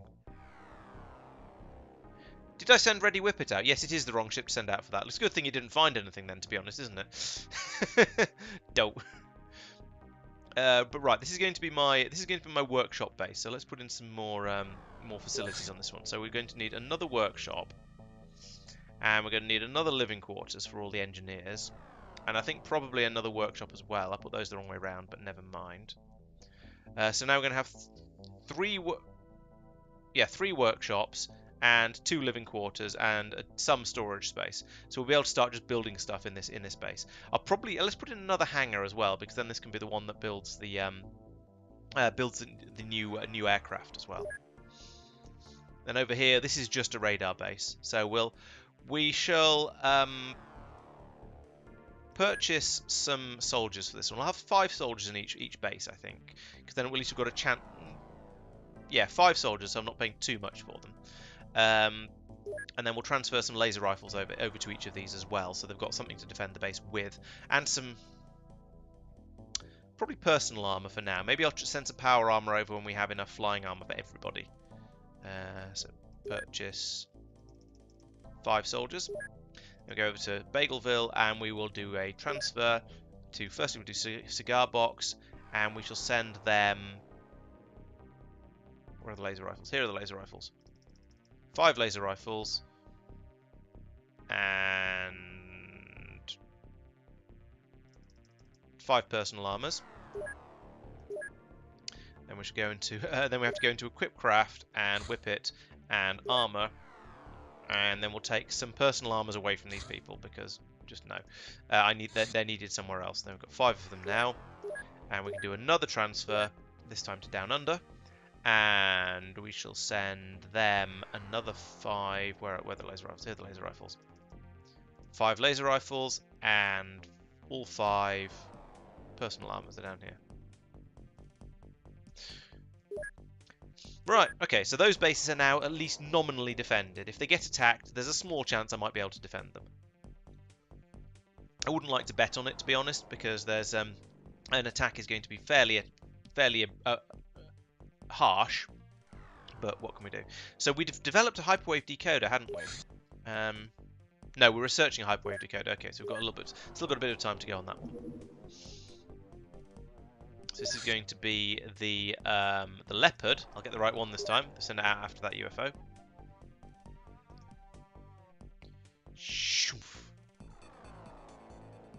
The UFO is getting away from the Leopard. It's probably gone. Return to base. This is why we need the hyperwave decoder, so we can pick these aliens up a little bit sooner, so we've got a bit more time to intercept them.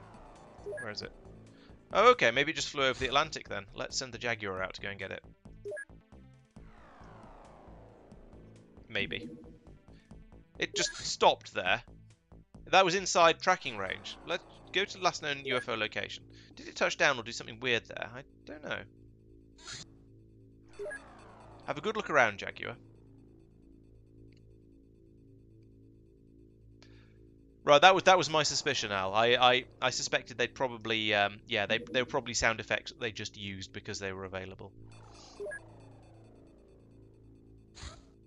Right, okay. All of the weapons and armor have arrived at the other bases now. Alright, let's just send you back. I don't think you're going to find anything there. Now, I probably should go on another base assault mission, but I'm not sure. I don't know. I need to psych myself up for that somehow. There it is again. It's reappeared. What's going on? Go on, Jaguar. Go and do something cat-like to it. It's going to escape again, isn't it? Oh, I just return to base. For goodness sake. Right, see if the koala has any better luck at intercepting these small UFOs that are buzzing around all over the place. They're heading towards each other, so that's good. It's going to intercept it there, over land, which is nice. Indonesia, I think. Boom. Right, okay, we can have another newbie squad mission now. So let's just send the whip. Actually, let's hire some more soldiers here as well, because I think I don't have 2 full. How many do I have? Let's look at the where is it? Base information. Nope, not here. It must be these soldiers. So I've got 14 on ready with 15, 16, 17, 18, 19, 20, 21, 22, 23, 24, 25, 26. Actually, that's a reasonable number. Let's leave it at 26, even if about 3 of them are injured. Right. So yeah, let's just go and attack it. I'm not messing around. Just go and get it.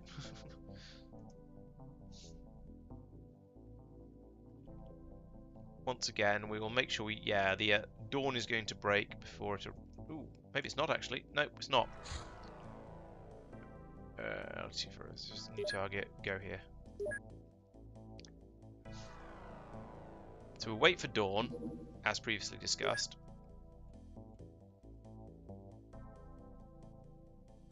Then we'll attack.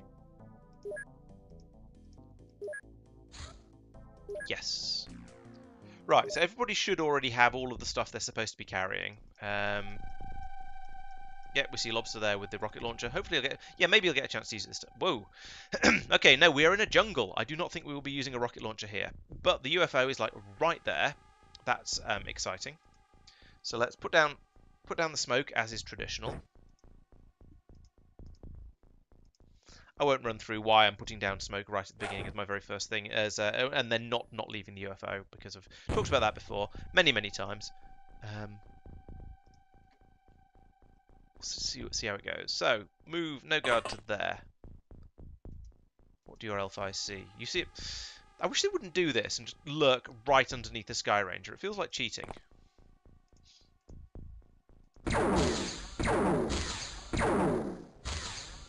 Please. Thank you. You're right. That is a very familiar scream. I think you're right. I've played the game with that sound in it. And there's another one right here. Goodness sake! Stop it. We don't want you here. This is our planet. Stop lurking right outside our landing crafts. It's just rude. Right. Okay. So this is going to be an awkward area to search. I can tell already. Let's put you up onto the top of the Sky Ranger and see what view you get from up there. Is it any better? It is a little bit better. Is that the top of the map? That's the top of the map. Okay. So we're just searching out down this way. In fact, it's a very small map, which makes sense because it's a small UFO. So let's keep you looking this way, because I think that's where the threats are likely to come from. Good. Yeah, I mean he has put us very close to the point of interest. I'll give him that. But he's also put us in a sort of a rather dangerous place.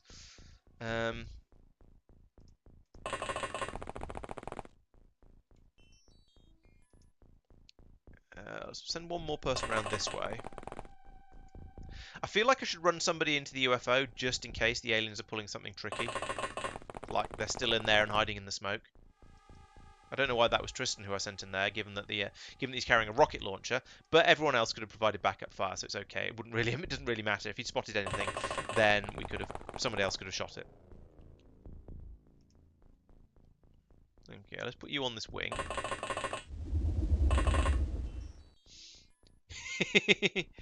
Yeah, it is an interesting place to have landed. Let's just put it that way.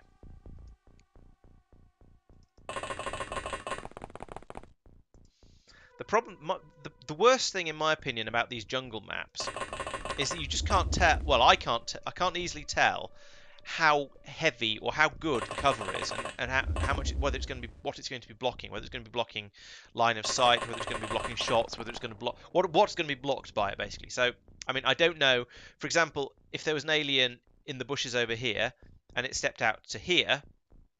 There's a plant here, there's a tree here, and there's stuff around this tree, but I don't know how much cover that all gives. You can, to an extent, you can look at the map, and that's no help at all. Yeah, I just don't know how good a level of cover any of this stuff is going to offer. So we're just going to have to sort of hope. Well, I mean, that tree apparently was good enough. So yes. Who needs the XP? Let's have a look through and see who's got the worst firing accuracy. 50, 51, 53, 52, 53, 54, 59, 60. 41, no guard. Where are you? You're up there. Okay, if we advance you to there, you probably won't be able to hit it because there's too much scenery in the way. But it's worth a try. Oh, actually, maybe you will. Or maybe, more likely, you won't be able to hit it because you apparently can't hit stuff. To be fair, 1 out of the 6 shots did hit, so maybe I'll be glad of that. Jeremy, you're next up. There we go. That's what we like to see. And that's the lot. Once again, just 3 aliens and only 4 corpses to recover. That spaceship did look to be in very bad condition, to be fair. Did we manage to get some bumps for those people? no accuracy bumps at all. Time units for Jeremy, that's handy because now you can move a little bit faster, but other than that, not so useful. Still, we're getting a bit better at these drop in and give the alien and deal with the crashed UFO missions. Uh, everybody's happy. That's good to see. Very happy in some cases. Oh, except Australia. I knew I should have gone after that base. Australia has signed a secret pact with unknown alien forces and withdrawn from the project. That's not what we like to see. We've lost $48,000 a month because of that, but we are still getting $7 million. But we're spending 8.2 million in maintenance on the bases and all the staff we've got. So yeah, okay. I guess we should probably do some sort of retribution attack and go out and take out this base since Australia are being difficult, shouldn't we? Yeah, none of the research we're doing at the moment is going to help with that. So I think the best thing to do is to switch back over to the A team. Why am I there? I want to be an equipped craft. And go in and try and do something about that base. Now, the flying suits aren't going to be enormously useful down there. Let's see. We've seen a lot of snake men down in that area, so I suspect it might be a snake man base. We shall find out when we get there, though. Yeah, we haven't done any research into anything that's going to be particularly useful. Flying suits aren't going to be great inside the base because we can't fly because, well, the ceiling gets in the way. Although that said, there are some slightly bigger rooms, so maybe we'll fly a little bit. We shall see. An option for me to sign a secret pact with the alien forces. Yeah, that would be interesting. XCOM switches over to the alien side. Yeah, why not? Okay, and equipment should be fine. Armor we'll need to fiddle with because all these people in personal armor should not be in personal armor. They should be in flying suits. Now we do seem to have quite a lot of flying suits now, which is nice. Getting to the point where a decent number of the squaddies are wearing something a bit better than even better than the words even better than the power suits. So top of the range armor because you don't get anything better than flying armor in this game. There's essentially four tiers. There's having no armor whatsoever. Then there's having the plastic armor or the alien alloy armor rather. I keep calling it plastic armor because I sort of first started playing XCOM with Terror from the Deep, and the armor you get in that is made of aquaplastics, which is the equivalent of alien alloys. But no, actually, it's slightly better than that. You're quite right. Yes, all the people who have a number next to their name have those numbers there because they've been killed at least once. So there's been multiple of that person. I don't want to write people out of the game completely just because their character happens to get killed. So we have a rocket launcher, which is probably silly in this sort of mission. So let's get rid of that. Actually, let's just leave it in the craft. We just won't take it with us. Laser pistol, same. We're just going to go in there and shoot stuff in the face, basically. We don't need anything particularly clever. Probably don't even need smoke grenades or prox grenades, although they do sometimes come in useful, so we'll keep them. Medikits are definitely come in useful. In fact, let's bump that up to one for every other soldier, like Soviet soldiers and their rifles, apocryphally. Plasma rifle, plasma clip, sure. We do need to get on with researching the heavy plasma, actually, because at this point, lots of aliens are carrying them, and so I'm slightly concerned we're eventually going to run out of plasma rifle ammo, and I don't want to have to make it because it's expensive. Right, we'll just head over there. It doesn't matter whether we go in the day or the night because it's an indoor mission basically, so it doesn't make any difference. So we'll just head over there.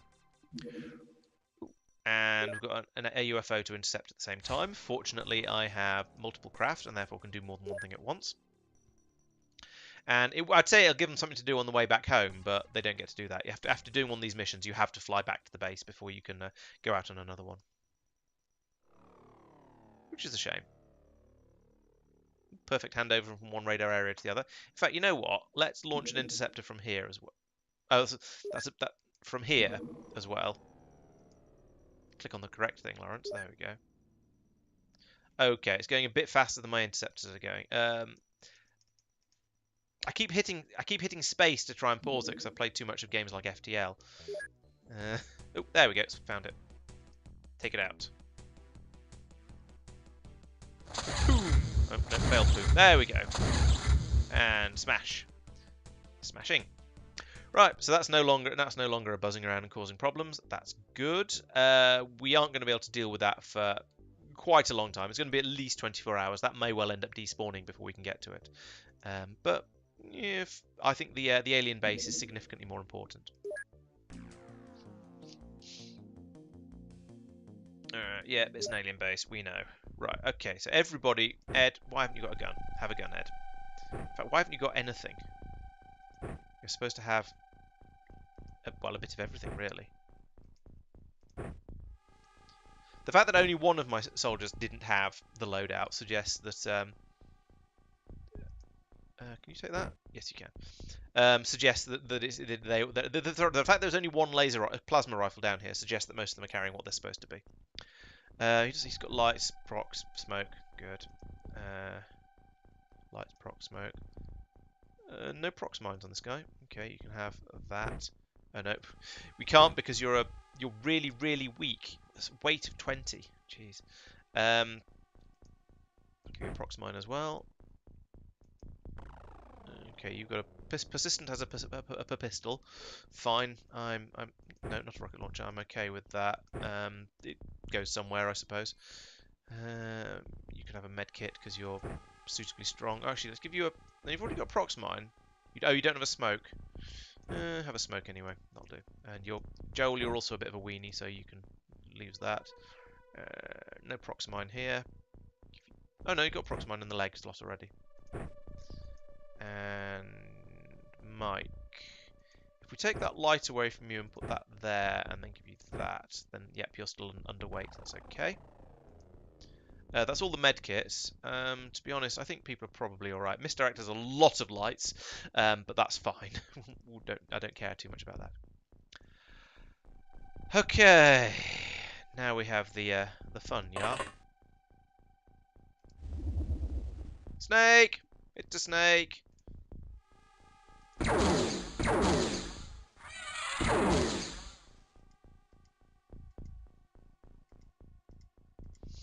Okay, that was quite exciting. Oh, and he's run out of time units.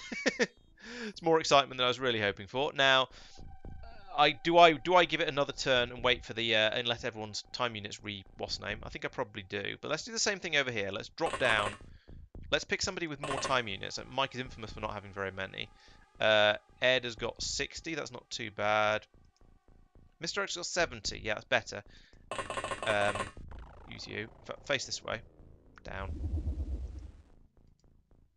Okay, no snakes this time. So, snake men. That's probably the best option at this point, I think, because I feel like snake men aren't that accurate when it comes to shooting. They're not that tough when it comes to being shot, and their terror units, who will also be on this mission, aren't that scary. They've got the big sort of animal beast things that come over and try and eat your face, and they're not that dangerous because comparatively, they're not. I mean, they're not great. I would rather not have them, but they're not especially dangerous compared to, say, cyberdiscs or chrysalids, which are basically the alternatives. So yeah, I'm okay with that. I'm going to deploy down here for now. Now, it occurs to me, whilst these guys are quite well with them a raid round this corner, that's quite good. Now, there's something could come from over here, but they're probably going to get attacked from this direction. These guys are more likely to get attacked from down here, and I can't get them down far enough in this turn to get good cover over there, especially if they've only got 51 time units. What on earth what are you playing at? Why are you so slow? Yeah, 66. That's a more acceptable number of time units. Can I put you over here? Yes. Now, we're exploring a little bit more of this base than I would ideally like to on this first turn when I don't have everyone deployed and ready to everything. But we're at least getting them all in cover so they can see what's going on around them and be at least slightly protected. Emphasis on slightly because they're not very well protected.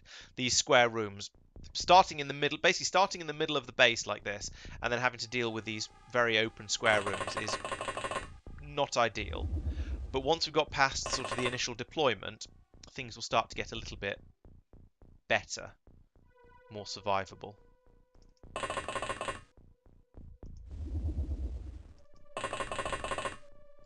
More protected. And other similar sort of words.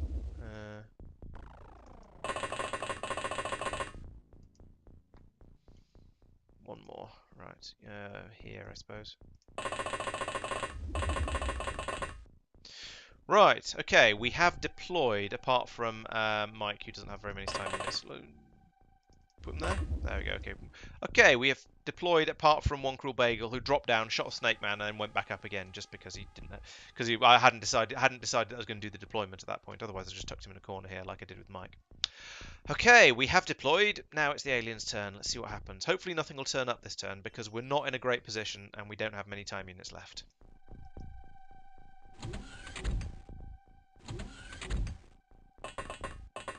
Oh. That looked like a chrysalid. They don't have chrysalids on this mission. Oh no, it is chrysalids! Oh, it's oh no! Right, okay. Okay, this is a lot scarier than I thought it was. Snake men means Snake men means chrysalids. Floaters mean the big bitey beastie things. Okay, this has got quite a lot scarier. However, I don't think it's got impossibly so. There is another chrysalid down here though, and that's terrifying me. Because you see, we can do important things like that with our troops. And hopefully this.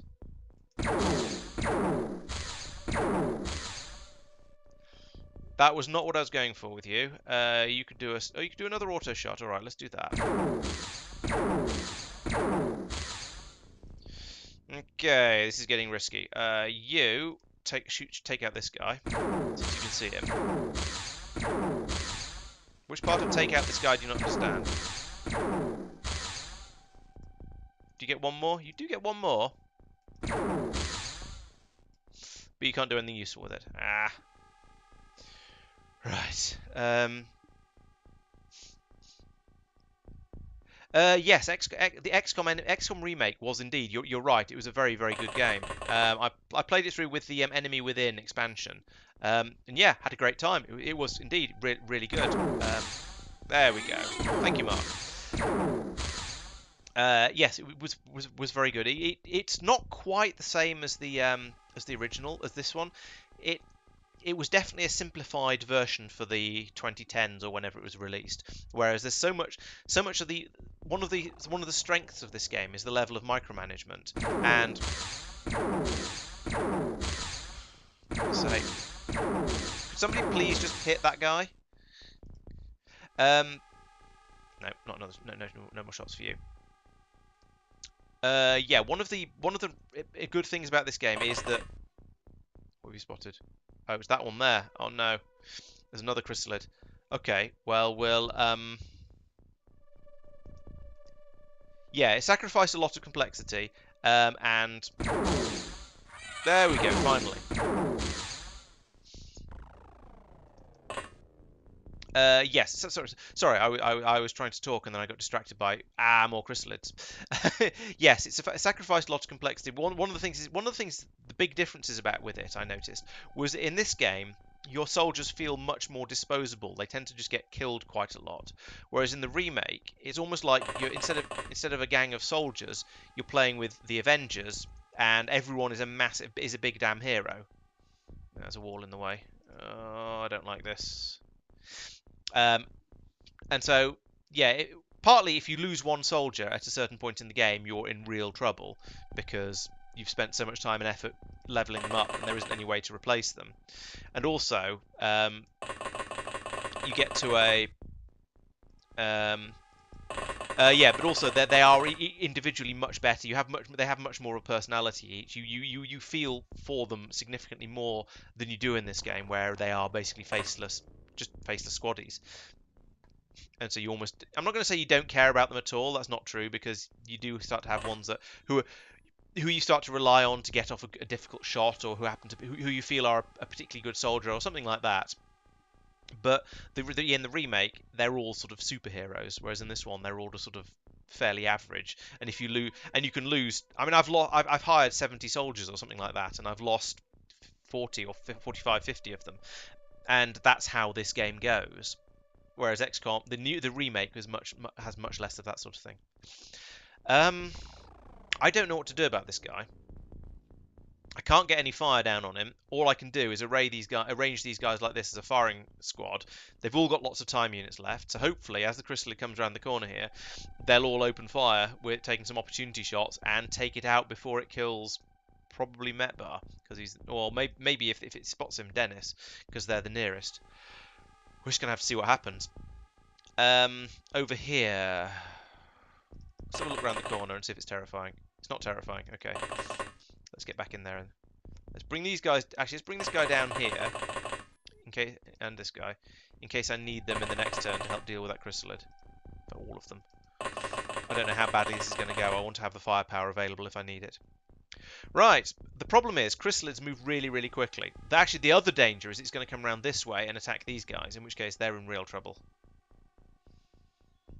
There's not a lot I can do about it though. Mark's got 20 time units left, which is enough for a snapshot, so he might manage to shoot the chrysalid in the face as it charges towards him, but one plasma shot probably won't take down a chrysalid.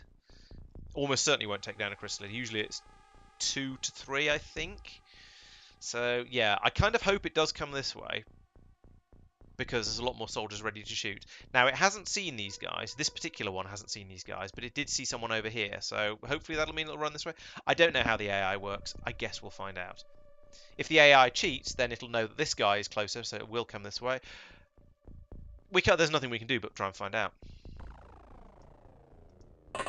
There we go. Ooh. Has it stopped? Did it come around the corner and just stop? No, still moving. Shoot it! Shoot it! Shoot it! Okay. I suppose that's acceptable. Dennis. There we go. Okay, that was unexpected. I honestly, well, I was hoping one of these guys would shoot it dead, or maybe 3 of them would shoot it dead, since it seems to take 3 shots to take out a chrysalid. But having it just come around and stand there, I was honestly not expecting.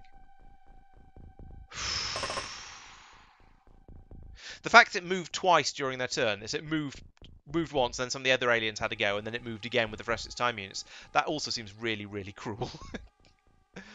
Oh, man. I don't want to split my troops up. I want them to all stick together and just probably go in. Yeah, let's go in this way, because I think this is the brains of the operation. Anything else around here? No. Okay, let's get in position to breach this doorway. But also, let's have some troops on the defensive along here. That was too far. He's not got any time units left. This is one of those windows that I believe a previous Altrius got shot through, so let's hope that doesn't happen again.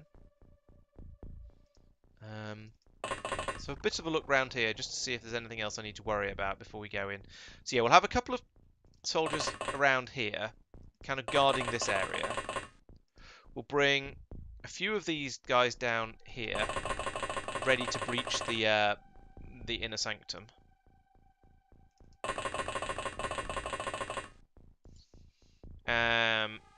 Like this.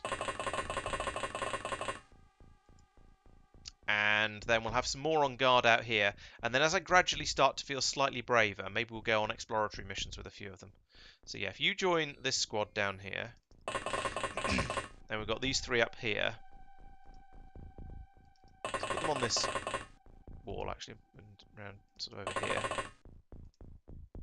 Can you get there? You can. Okay, so I've got a mini squad over here of 2. I've got a little squad of 3 over here that are going to sweep out this area, and these 3 up here, because this is a small area and I don't think it's going to be too scary. We probably won't have a huge number of aliens. Then over here I've got 4 of them. Might nick another one of these who are going to sweep this area, go up into the base and go into the command room and just deal with everything up there. I think that's a reasonable plan. Oh, we've got this guy as well. Let's bring him down here. Has every... Ooh, no, someone hasn't done stuff. Levin. Okay, if he's joining this squad, Levin, you go and join these two. And we'll do a little bit of a sweep around this sort of area. Maybe look in this room over here.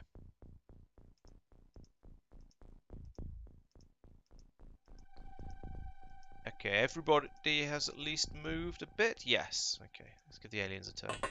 Uh-oh. No shooty. Oh. Well, looks like we're going to be getting a 5th persistent at some point. Right, okay. So that was here. Yes. And here. So, yeah, okay, there we go. We have a chrysalid and a zombie, and we weren't looking in the right direction to deal with those. Damn it. Let's take out the chrysalid first. Have one chrysalid at a time is my rule of thumb.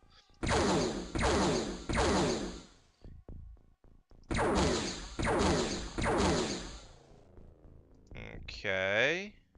Were you missing there, or was this just an especially tough zombie?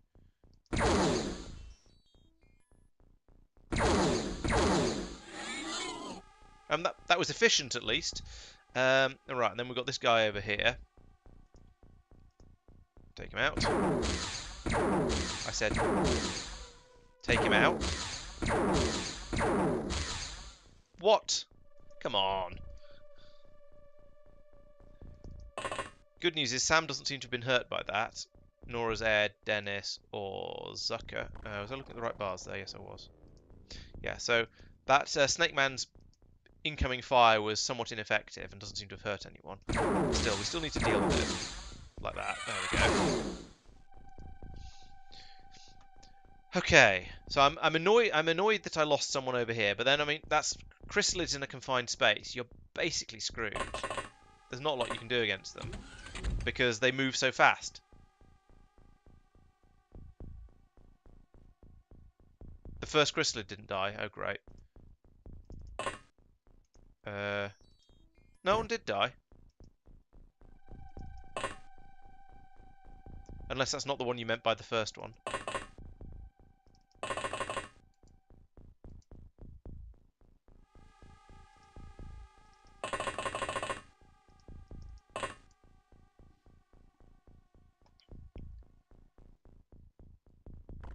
Right, okay. Luna, stand there, look that way. Metbar, also look that way. So at least we don't get taken by surprise this time. Wonkrel Bagley gone. Dennis, let's have a look in here. Okay, nothing at the moment. That's probably good. Let's put Zucker over here, so we can do a sort of proper two-sided breach. Ed, no. Ed, move to here. Sam, yeah, move to there because it's like I feel like it's probably not more in cover actually, to be honest. What I want to know is why these three didn't notice this Snake Man pop up here and do anything about it. Oh, hello. No thanks. We're not interested.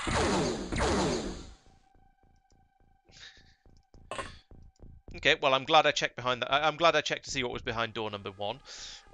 3. How many doors have opened? I don't know. I've not been counting. Mark, could you have a look round this corner, please? Is there any more nonsense going to happen from over here? Or over here?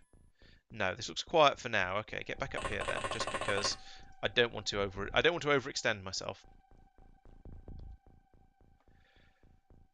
Right.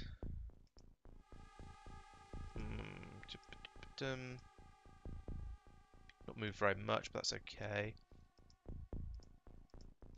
I'm looking on these green bars down here, looking for people who haven't moved at all, like Joel, and then going, do I want him to do anything? And I think probably not at this point, because the rest of his squad have done stuff, so I don't want him moving off ahead of them. And that's everybody.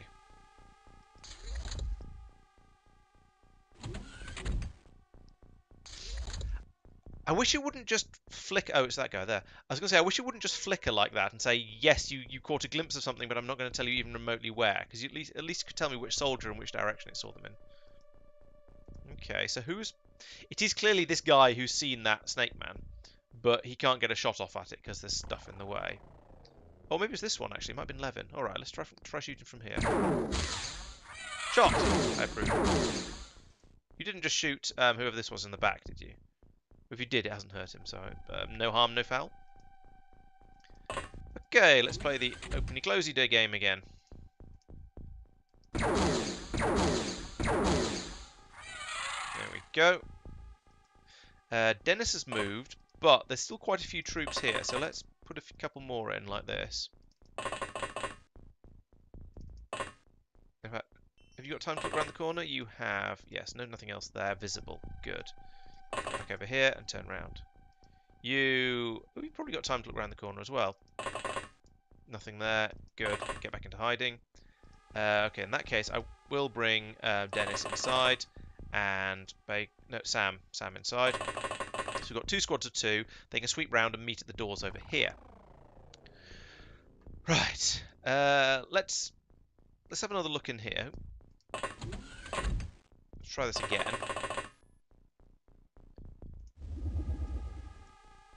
I don't like going up somewhere like that with only 26 time units. That was a bad move. Shouldn't have done that, sorry. Oh, he's got 3 left now. Okay, well, you can just block the lift. We'll send a second... What's that? Yeah, we'll send 2 of them in there. Joel can have another look around the corner. I'm doing this in the wrong order. I think I'm not going to shoot him. Everybody, remind me at the beginning of the next turn, there's another snake man over here. Because I don't think he's going to be able to... get to Joel and shoot him. So I think if I just hide him there, then he's going to be safe, and the snake man might pop around the corner and can be dealt with in the next turn.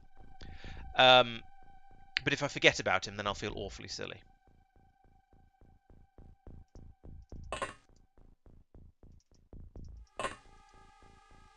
Okay, this area looks safe. So I'm going to continue sweeping around this way. That was too far. You shouldn't have moved that far. Okay, this is one of those weird corners. I don't really think there's going to be any aliens around here, but I've been wrong about that sort of thing before, so I don't really want to guess too hard. I think I'll let these guys... They can come in here, and then they can sweep this entire weird plus-shaped complex thing. So I'll bring Misdirect back round this way to join this squad, who will advance down this way.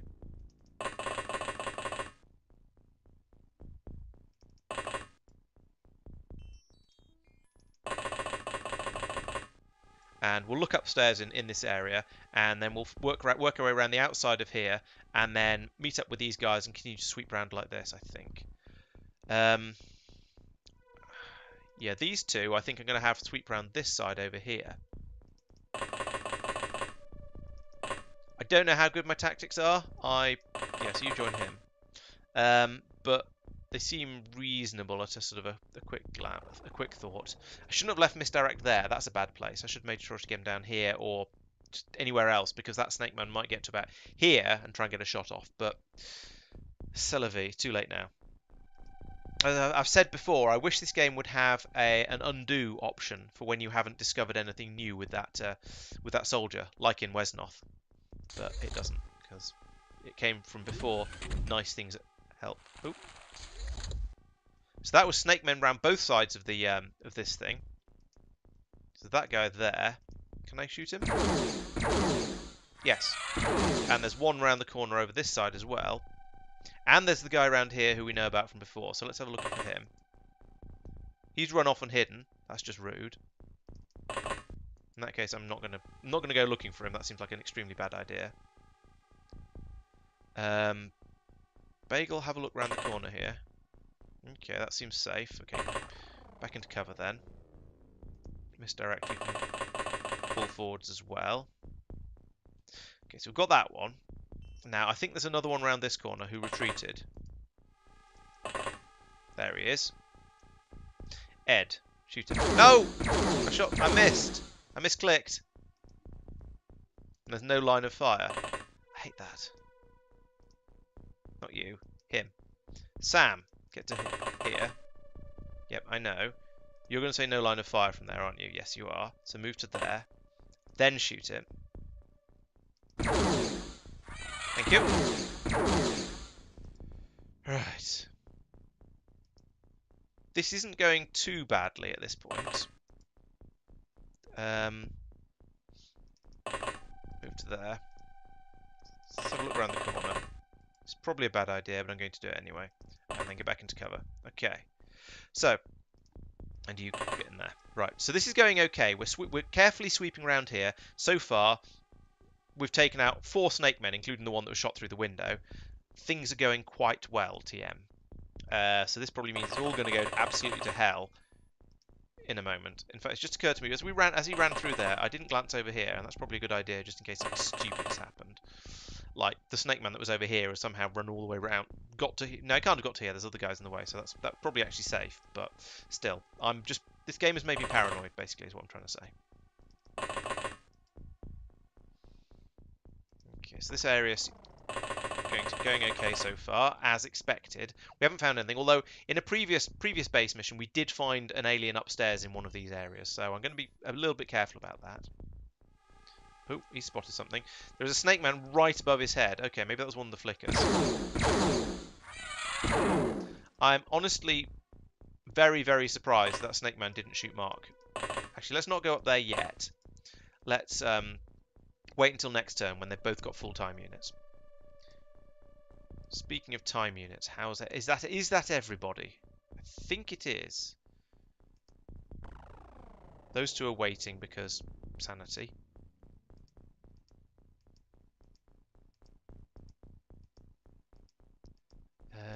Yes, that's everybody. Okay, let the aliens have a turn. Snake men soldier. Okay, good. We've killed enough snake men. We've killed enough of their troops that they're starting to panic. Now, I don't believe chrysalids panic, so we're not home free. But it's a big. If they're starting to panic, that's extremely valuable. It means things are going my things are going my way. So I want you to come to this door. Have a look inside. Hello. Is there anybody in here? No, looks quiet.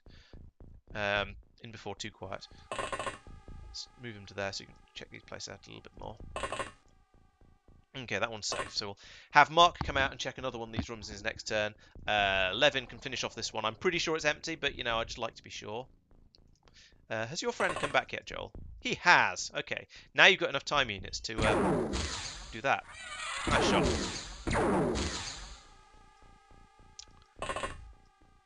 To be honest, my biggest worry at the moment is I haven't actually seen all that many chrysalids. I'm expecting there to be more. And so the fact I haven't seen them yet is kind of terrifying. We've only seen 2. So, yeah. That worries me quite a lot. That there might just be quite a lot more of them out there somewhere. But so far, there's not been very many of them, and that surprises me. I expect there to be more. And I'm worried I'm just going to go onto one of these upstairs bits and come face to face with, I don't know, 2 of them or something equally horrific. 2 would be extremely cruel. Yeah, well, we shall see how it goes. Okay, Busk. I don't know why I keep calling this guy Buck. His name's Busk. Stand there. And you go there first and have a look in through there. Okay, that's quiet. So if we send you in there as well, Mike, we can have you guys drop down this one over here, and then you'll come out here and you can help with the rest of the sweeping from over here. That's true. I suppose, yes, the last mission, or the other mission I saw chrysalids on, was a terror mission. So the chrysalids went around, but they may only have spawned in a couple of them, but then they went around and made a load more out of all the civilians. And so that's why there were quite so many. Yeah, you might well be right, actually. Maybe the game doesn't spawn in that many, because whilst it is evil and sadistic, it's not that evil and sadistic. But yeah, the last time it it was almost a shooting gallery of them. We were just endlessly plugging away at so many chrysalids, and then just trying to spot them at long range, which was difficult because it was a nighttime terror mission. Um, so that was a challenge. But yeah, they were. Yeah, the fact that there were so many of them was probably because they'd been going around the map just turning civilians. Although, no, there were a lot of chrysalids. We didn't see very many zombies. Maybe zombies turn into chrysalids after a certain number of turns, even if you don't shoot them. I don't know. Snake Man Soldier has gone berserk. Ooh. Over there! What the hell is he doing there? What the hell? He's obviously trying to flank us. I don't really have any troops in the right place to go and deal with that. If I move him to there, then he can't move any further and he'll get shot next turn. Move him to there. And he's going to be behind the wall. Okay, you two, get back round here at the more than double, about the triple if you can manage it. Okay, let's put you here. Oh, you can't. There he is. Oh, no, that's a panicked one. That's not the same one. Well, shoot him in the back anyway. I was not guarding my flank, my 6 well enough, clearly, because one of them's got round there. Okay, so there's still one in here. Hopefully he'll panic again next turn. Yikes. Okay, yeah, zombies turning into proper chrysalids after 3 turns kind of fits with the sort of thing I was thinking. Yeah. Because I was definitely on that map for a lot more than 3 turns. So there is still a Snake Man in here. He still has a gun, but he is a bit of a panicker. So there's a reasonable chance he's not going to be particularly dangerous. Ooh. Illyrium. That's nice. I like Illyria. I like getting Illyrium. I haven't used very much of it yet in this run, but it's nice to know there's lots of it available if I want it. I'm pretty sure that's just shadows. Yeah, it is. This one in here bothers me, as I say, because that one was panicked, so he was harmless. That one in there, somewhere that's in there somewhere, that was shooting the wall, going berserk, a bit more dangerous. So I'm not sure what to do about that, apart from just wait and see. Okay, no aliens there. Good. Advance. And it would be safe to do the same over here, like this. I probably don't need 4 soldiers up there going up into the top there, so let's have 3. Let's bring this guy back out again. Again, to deal with this Snake Man, and just continue the push up this way. You two might as well continue. In fact, let's have a quick look through there. Nothing visible. There's a lift over there. That's interesting. So I think I want you to come down a little bit further to here. And quickly check out down that way. Okay, this seems to be safe. And it's not certain. There's a little bit of a shadow there. But I don't think aliens really tend to hide quite like that. So I think that's probably safe. We'll just have these two here ready to push off this way in the next turn. These 3 can go through here. We've got 3 more to deal with whatever, 4 more, including him, to deal with whatever's in there. And then we've got these 2 working their way around here, and then we can just start to go off this way. Okay, let's see what that Berserk Snake Man does this turn. Okay, he didn't do anything. Or is it nothing visible? Oh. Maybe it was that one then. Unless he's gone a different way.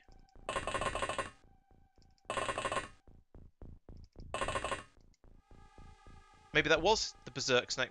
No, because if he'd gone Berserk, he wouldn't have dropped his gun. I forgot to check this area. I'm puzzled. Unless he's run off this way. It's not impossible. But aliens, I don't think aliens tend to be cowardly enough to run away like that.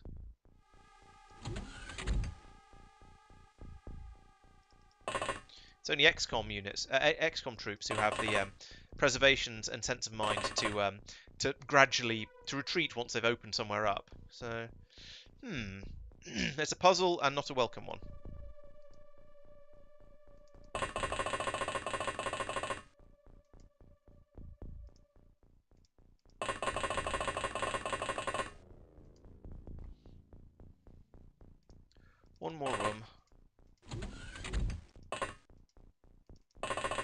Nope, as expected. No more aliens up here. That's good. We're making significant progress. We killed off lots of the aliens, and our kill to death ratio. I mean, technically, none of my soldiers have been killed by aliens. Unfortunately, one of them was killed by us after it got turned into an alien. That's less good. We don't appreciate that. Sucker, go over here, join that guy.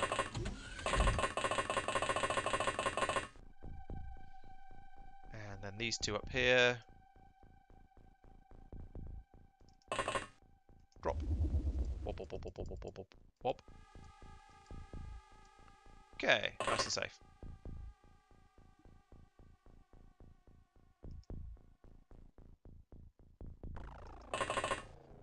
Oh, right, yeah, I suppose it's true. If it's panicking, it might have run off. Yeah. Well, it wasn't panicking. It went berserk, and it was shooting in this room. I think we might need to just carry on sweeping back up this way anyway, though, just to be sure.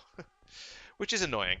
I don't want to play hunt the alien for the rest of eternity around the base, because it'll take forever. Hence the eternity.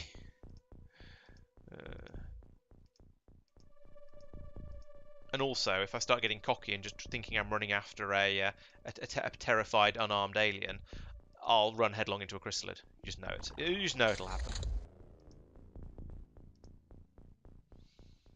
I feel like the hidden movement is happening pretty quickly, which is usually a sign that you've got nearly all the aliens. Sam doesn't have very many turn units. What's Dennis? Why is everyone so slow? Nobody's got very many term units. Very many time units. Ooh. That's helpful. I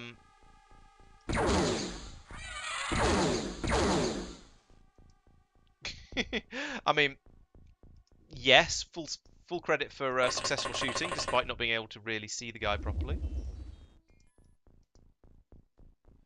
Okay, nobody else up here in the control room. That was a. I mean, that's the alien I probably should have stunned if I hadn't already captured a leader. Okay, we are done here. Let's get out and start exploring the rest of the place. Run. We'll see you. Run. They're spreading out a little bit, which isn't ideal, but never mind. Okay, move to there. Have a look through the window. Anyone in there? No. Move to here. Around the corner. No. Okay. Good. Same with you. Move you around here. This is another one of those awkward sort of plus-shaped room bits with the corridor going around above them. So, there's a chrysalid there. Where the hell did that come from? Oh, I wish there was I wish the game had a thing where it would just tell you where any enemy units were at the beginning of your guys can see it at the beginning of a turn. That was the one that didn't scream earlier that you warned me might not be dead, I think. And I checked the wrong. Maybe I checked the wrong one. So that one, it woke up again. Oh, bloody hell. Yep, I should have listened more. Jeez. Glad we spotted that before anything too unfortunate happened. I mean, at least we've got lots of soldiers in this area, but still. I don't need a random chrysalid waking up like that. Snake men waking up from being knocked out is only mildly annoying because, granted, it means you then have to find them, hunt them down, and kill them properly. But at least they're not armed at that point. Snake men always armed, or at least always teethed, or whatever you call the pokey thing that causes zombie pregnancy, or whatever you want to call it. It is called. Yes, I English well, I do. Yes, I didn't listen to you well enough, Jeremy. You were quite right. I should have paid a lot more attention. Sucker, no, you're fine where you are. You've moved.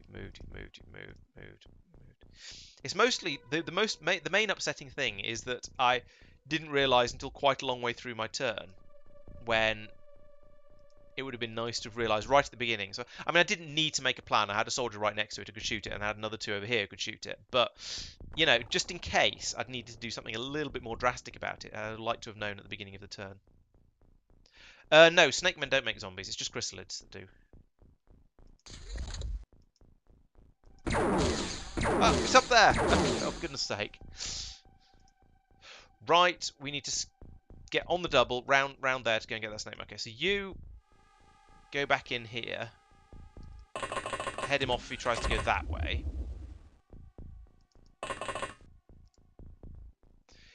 You head up this way. Oh, that wasn't a great move. I should have made sure he got off to the side. You also get round this way for the same reason. And you're all part of the same squad. You go that way too. It's nice that it's telling me where this rogue wandering snake man is, but it's not nice that there's a rogue wandering snake man who's just sort of bimbling around the map, panicking and shooting at whatever it feels like. Going up. It's a very small room with some miscellaneous biological samples in it, should we say. I think that's probably the best way to put it. I think it's either people or cattle that have been abducted and dismantled, which is a lovely thought.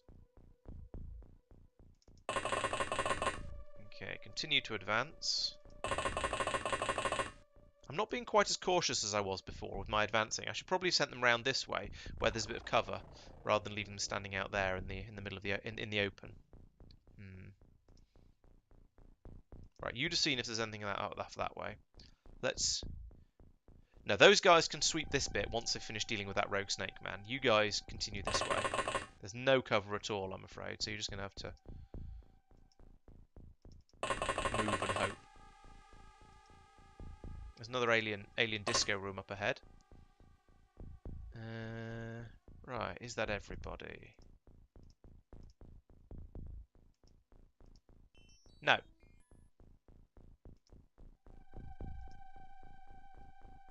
Over there somewhere. And same for you. Not that you're going to be able to make it. Oh, actually, let's do this guy first, because he's sort of in the way. Yeah, get over there. And you as well. This is where stamina starts to come into play, because these guys are now running. They're using all their time units. So every turn, your time units completely refill, no matter what you've done with them in the previous turn. And every turn, your energy starts to go up a bit. It goes up again a bit, depending on how much stamina you've got. So, but it won't automatically refill. So if you're just moving a little bit each turn because you're leaving some time units over left to fire, then your energy will be absolutely fine. But if you have somebody just absolutely pegging it across the map like this because they've cleared an area out and they're trying to catch up with the rest of their squad, then they'll run out of energy and they'll stop being able to move because they'll be exhausted. But that probably means they'll get a stamina bump in the after the mission. So there's some advantages there as well. So what's this berserk snake man going to do? Is it going to come through here and go into the lift, or is it going to come out this way and possibly attack my guys over here? Although I think if it moves this far, it's not going to have enough time units left to shoot. Or is it just going to start shooting the walls again? We shall see. Still berserk. Good. Probably also emptied his magazine. So we'll move up to here. And here. Somebody's shooting who's managed to destroy the wall there, which is quite impressive. Because these alien bases are made of pretty strong stuff. What was it? It was that room. Move over here. Right, I won't bring him down yet, because I think he's probably slightly safer up there. So yeah, we know there's one there, which we are gradually working towards dealing with. That is currently the only alien we know about.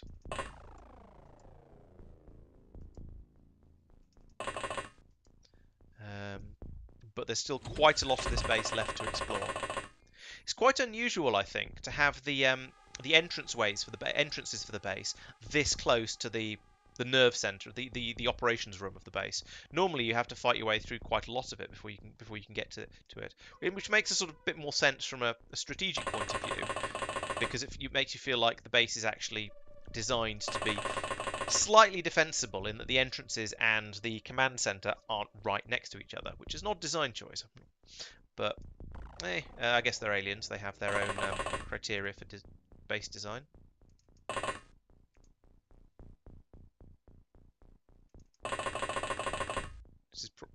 Moving that far was probably unwise, but I wanted to get a little bit of a look over there. Let's face him this way, so you'll see if anything comes around the corner.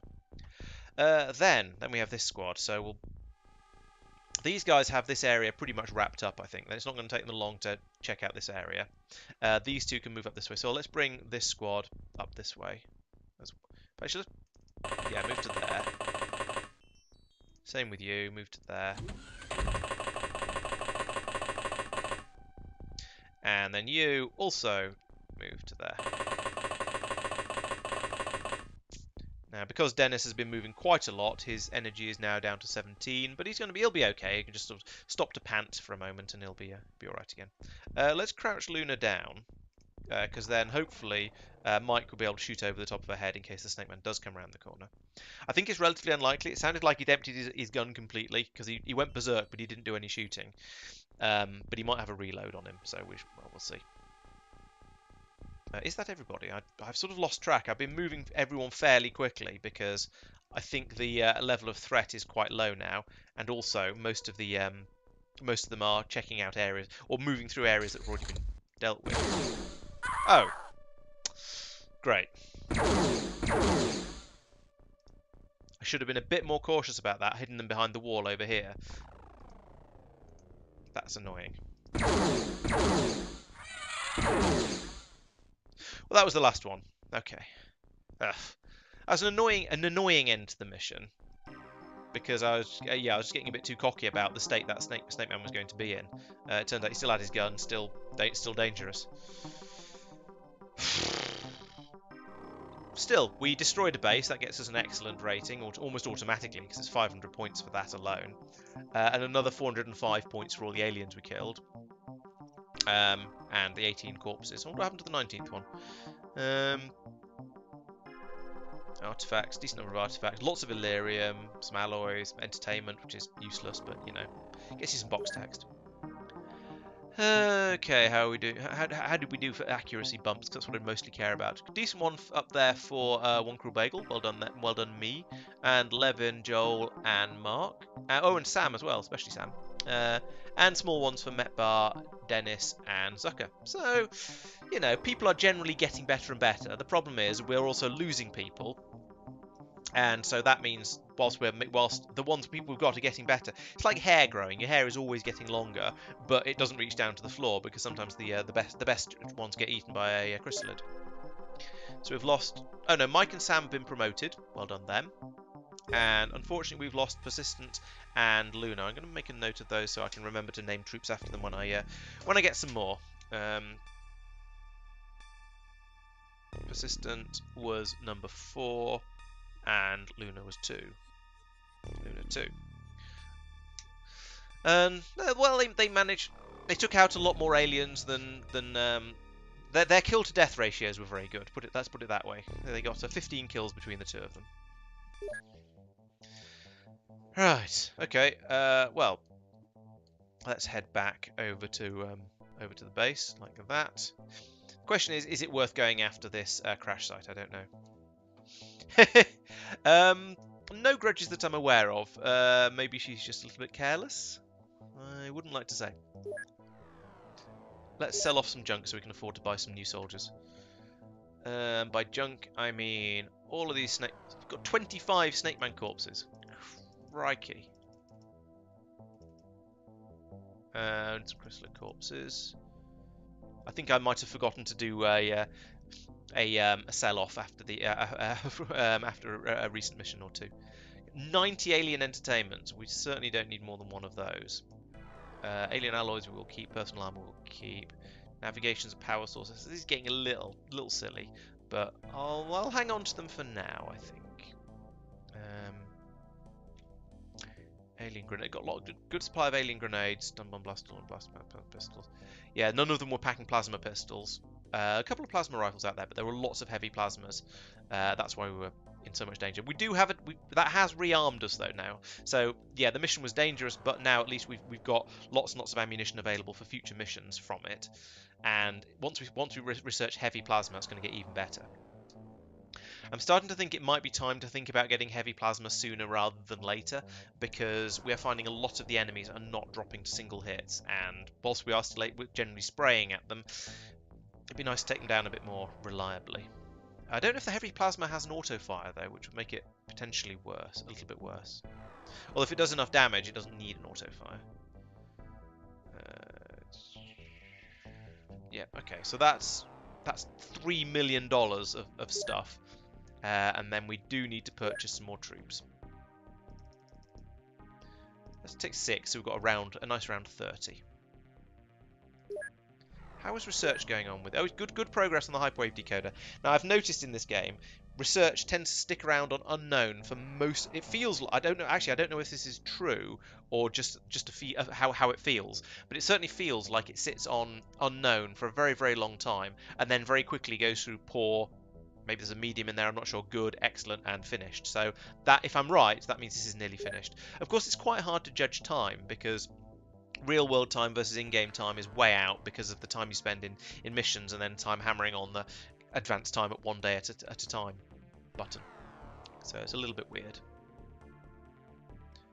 But yeah, loads and loads of money, so that's good. We've made up, but it's, when is it? It's the 1st of June, and we've already made up for the amount of money we spent at the end of the last month, spending on upkeep for all the bases and all the troops and everything like that. So that's good. Right, let's switch the squads over. So going over to the Whippet once again, the crew. That's a small UFO over there, so we'll get rid of all of the high-ranking troops. In fact, let's sort them by accuracy again, because that's what actually matters. There might have been a little bit of a shuffle. There was a little bit of a shuffle in there. I didn't really see who got rearranged, but now I can come through here and bring in all the people with relatively low accuracy in order to give them a chance to level up and improve their firing abilities. Now go into the armor. This part is quite annoying because it takes forever to go through and reassign all the armors from the people who don't need them on this mission to the people who do.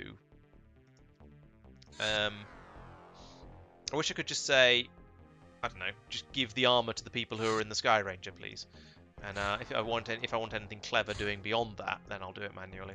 So there we go. There's power suits and flying suits around. That's fine. We're going against a small UFO that's crashed in Australia. Should be okay. So we'll take a rocket launcher just in case. We will take the usual outfitting of plasma rifles because we've got loads of ammunition for those. Loads of ammunition.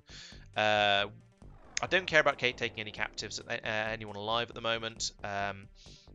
So we won't bother with the stun launcher. Yeah, I think that's probably good. So, oh, the question is, actually, let's have a look. How much fuel does the Sky Ranger have? It is refueling at the moment at 57%. It's more than half. So, does that mean it's got enough to get over to Australia and back? Probably. Let's give it a shot. See how far it gets. Because otherwise the crash site's going to despawn, or it's going to be night, or there's going to be some other excuse. It means I'm not going to be able to get there. How are you getting on? 42% fuel. Yeah, it's going to be fine. Big old fuel tanks in a Sky Ranger, it turns out. Okay, somebody has not got a gun. Oh no, no, I take that back. Everyone's got a gun. It's because Lobster's got the rocket launcher, so he's not carrying a plasma rifle. Everybody else is probably suitably armed. Yeah, it looks alright. Okay. Ooh, there's a building. Tristan, you're going to get to blow something up. Almost certainly. Oh no. Actually, yeah, do pick one up off the floor. Might as well. Then you've still got one in your inventory because I use smoke so much, other than for getting out of the Sky Ranger. Poof. Okay, so there's one moving around the UFO. I don't know if it's actually in it or not, but it's moving around the UFO. I feel like there's lots of buildings. This scares me.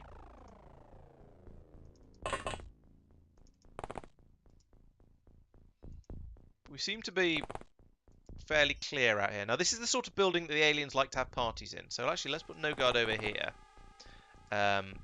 And see if we can find Lobster with the building opener. Here he is. Right, so if we bring Calcium out, put him on top of the Sky Ranger for now. And then bring Philios out down here by the wheels.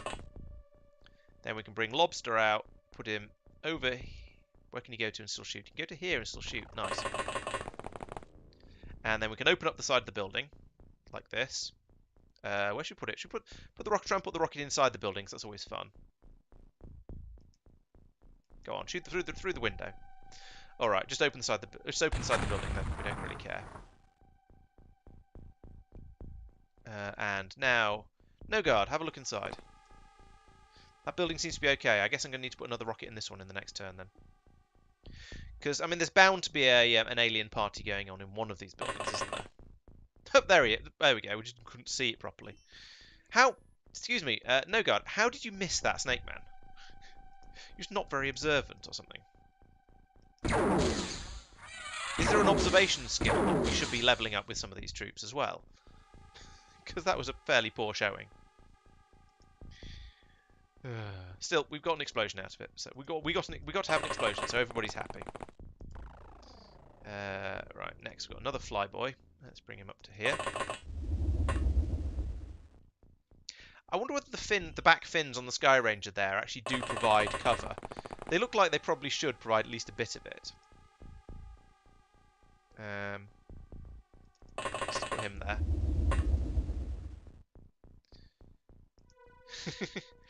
Hey, I don't name the troops. I don't force the troops. I was going to say I don't force the troops to be renamed. I mean, I suppose technically I do, because every single person who gets hired by this organisation then gets given some sort of random code name that's been assigned by you guys, essentially. That's a bit too ambitious. Let's put it over here. Yeah, maybe your shooting is okay. You're just not very good at spotting when there's an alien to shoot at. But once you realise they're there, it's all absolutely fine. Right, we're all out. We've blown up a building. We've blown a hole in a building. We've killed a Snake Man. Let's see what's next. Oop, that was down over here. So it's time for Jeremy to actually let's do who's the worst shot again, and see if we can give them the chance to learn. Fahrenheit 41. Okay, No God is actually the worst shot. Move you forward one step so you can actually have a chance of hitting.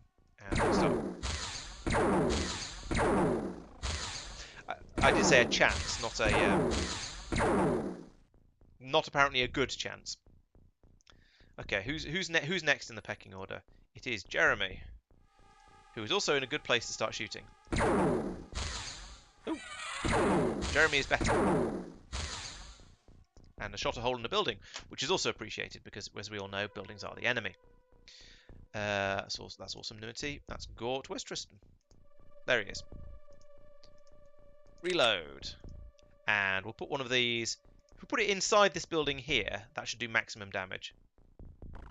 But we can't because there's a tree. There we go. That's the sort of building opening we like to see. Good shot.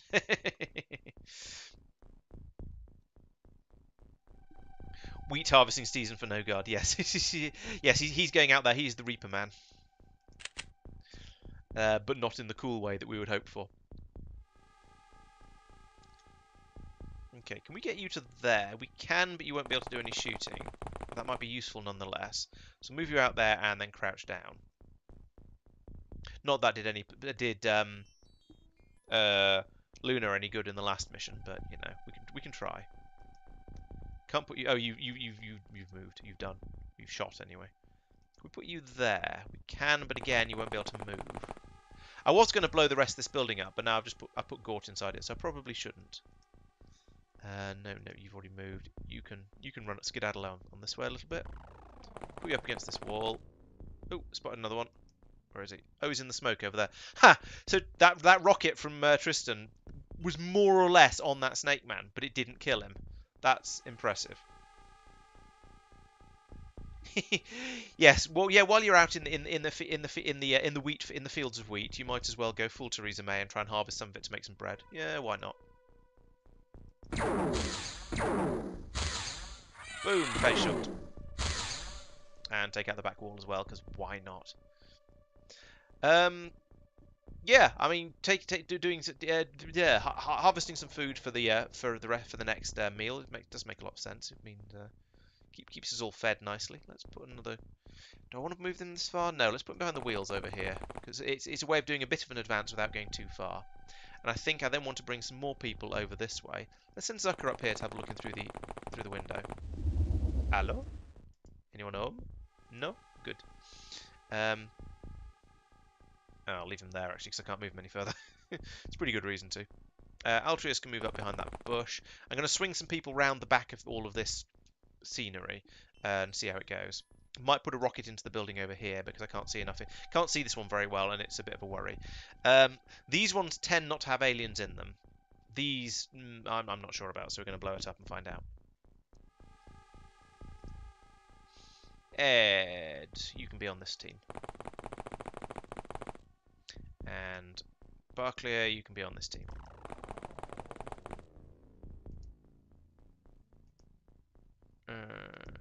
Okay. Oh no, I haven't moved the flyboys. I don't want to advance them actually, because they're in they're about. Well, I'll move them forward a little bit. I don't want to advance them too far because if they get, if I don't want to discover any aliens at this stage of the turn when everyone's moved and we don't have much firepower available. So that'll do for this turn. Gets cooked and reaped at the same time. Yes. Very effective wheat harvesting with plasma. I think we'll tell the farmer that if he didn't want his farm to his buildings to get blown up, then he shouldn't have been keeping aliens in them. That's the rules.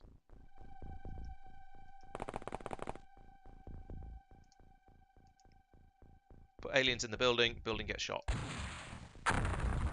That was upstairs. You're supposed to be shooting the downstairs of that building, Tristan. Chunk. Oh dear. I mean, full marks for opening up the upstairs, but we're actually wandering about downstairs because that's where aliens tend to lurk most of the time.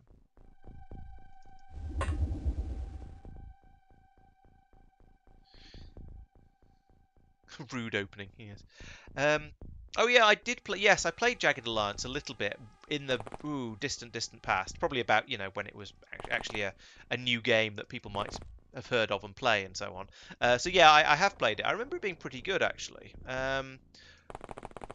Although I feel that XCOM was better, but I can't really justify that with anything other than just a general impression. XCOM is very, very good in an extremely dated way. It's got, as I was saying earlier, it's got the sort of the oh, there's the UFO. It's got the sort of the micromanagement of your soldiers that gives you a lot of flexibility and power. And because it's quite nice as being a sort of a. I was comparing it to the remake earlier, and compared to that, the original XCOM game is much more brutal. Your soldiers are far more likely to die. But that sort of feels. It just makes the game feel much more punishing. But if soldiers die, it's not the end of the world because they are quite literally replaceable. Yes, I mean, you'll have probably leveled them up a bit, so it'll be frustrating when they get killed. But it's not the end of the world like it is in the remake, where if you've already moved. Whereas if you in the remake, if you lose one of your elite troops, you almost need to start the game over. I mean, that's an exaggeration, but it's very, very punishing to lose a highly upgraded soldier at any point in the game. Whereas in this, I mean, I've lost some fairly good ones in the last mission or two, and it's unfortunate, but it happens, and it's annoying when it happens, but it's not game ending or anything like that. Whereas in the original, it almost felt like it was because it made such a big difference to how you could perform in the later missions. You almost needed to. It was like an RPG. You were leveling the same characters throughout the entire thing. So if you lose one halfway through, then you're kind of doomed.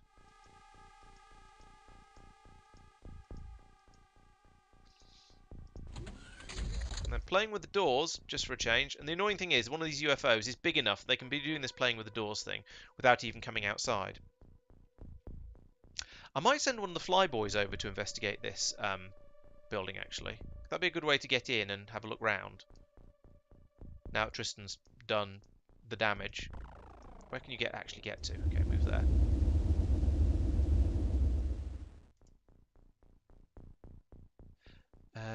Yeah, now we've opened it up with the rocket launcher. We can have a look. Yes, the aesthetics are dated, to put it politely. The game came out in 1994, so you know what do you expect? It looks like what you'd expect a game from 1994 to look like, basically. Note that this is Open XCOM, which has improved the engine, so I'm able to play it at 1080p, which means it's essentially it's zoomed out more, so you can see a lot more of the battlescape. In the original, you were always stuck in this very, very zoomed in view of the of everything, which was kind of fiddly and awkward and frustrating, and I spent a lot of my time trying to zoom out. Yeah, for its era, it's great. And the complexity of it. If you ignore the graphical fidelity, the complexity of the gameplay is fantastic. And as I say, there's virtually nothing quite like it. I'd say even the remakes were modernized and modernized in such a way that they were significantly simplified for the modern generation, shall we say? And yeah, get off my firearm, or I'll fire a rocket launcher at your buildings. Yeah, so the modern, I mean, the new XCOM games, they're great. Don't get me wrong. I'm not criticizing. They are very good games. I've played quite a lot of. I've completed the first one, and I've played a bit of the second one, and I intend to play more of the second one on stream in the future once I finish this one, or at some point in the future. Goodness knows when. But it doesn't have quite the same depth and fiddliness to an extent that this game has. Oh, true. Yeah, I suppose. Yeah, 94 is indeed old. I'm not even I'm 94. Uh, yeah, graphics from XCOM and content of Open XCOM. That'd be quite nice. Yes. Especially, yeah, the randomized maps are very nice in this game. So you'll notice that you can see it's obvious the map is obviously split up into tiles. So we've got the Sky Ranger landing has 2 tiles. So that's fine. And then there's certain buildings like this building and this. Yeah, these 2 buildings and these 2 buildings are the same pair of tiles again. That tile and that tile appear to be the same. So yeah, there's a little bit of repetition in it, but and you go, oh yes, it's the standard stable building again, or it's oh yes, it's that building that always has an alien party going on inside it, and so on. Which is quite nice, but it keeps them varied. And then every so often you get to complain because Pete touches their Sky Ranger down right almost on top of the UFO, or with an alien standing underneath it. I think XCOM 2 is slightly better for randomizing the maps. I'm not sure if it does it fully, but I think it has an elements of it, even if it's not doing it completely. Don't hold me to that, though. I am not certain of this.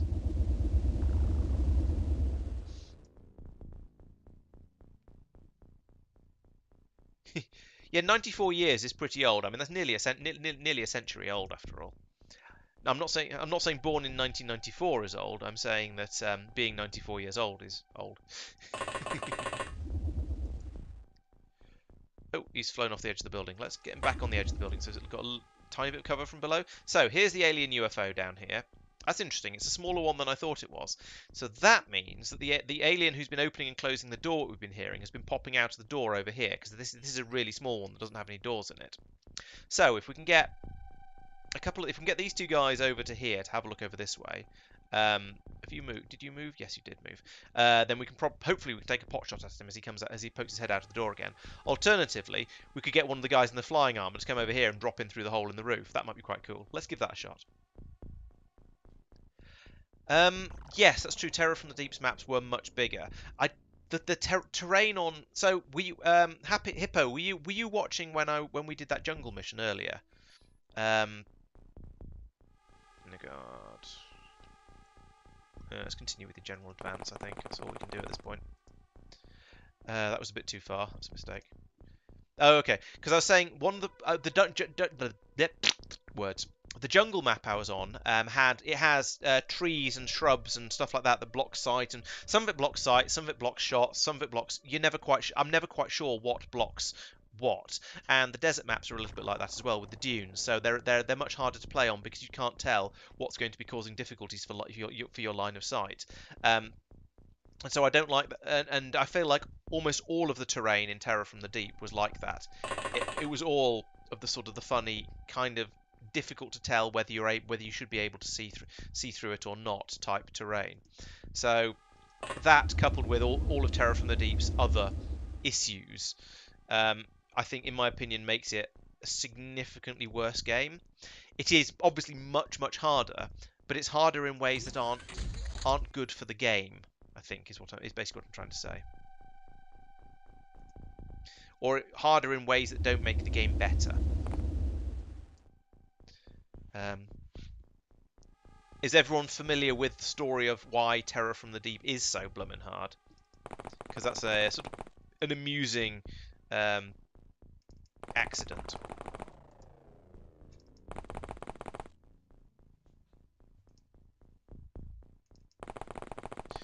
Okay, so I'll get these guys over here as a firing squad. We can keep an eye on over there, and when we do spook the alien out of the UFO again, then we can go in and pwn him. Let's just stop messing around and check these buildings out. There we go. Yeah. So in the original UFO, this one, this one when it was released originally released in 1994, there was a bug where when you first saved your game, when you saved your game, the difficulty was always set back to the easiest difficulty level. So even if you're playing on Impossible, I think the hardest level was called, or something like that. You know how these games are. Even if you're playing on the very hardest level, then when you first saved, it would get set back to the easiest level. And so everybody complained at the time when it came out that it was a great game, but it was far too easy. So when they wrote the sequel, they decided, okay, we'll take that feedback on board. We'll make the game much harder. Unfortunately, I believe they also fixed the bug with the difficulty setting, as well as making the game much harder. And a lot of the things they did to make it harder were things that just, I'm not going to say they were unfair, but they took the difficulty level beyond what seems like a nice, fun level for most players. So generally, most people tend to prefer XCOM because it's got the difficulty level at a sensible, level.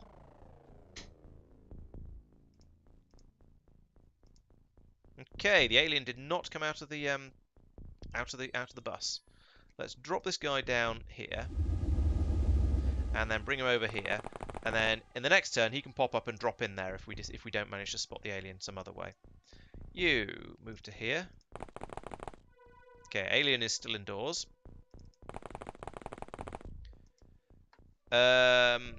Let's not mess around with this. Let's take a prox grenade in case he decides to come outside all by himself, and we'll put this here.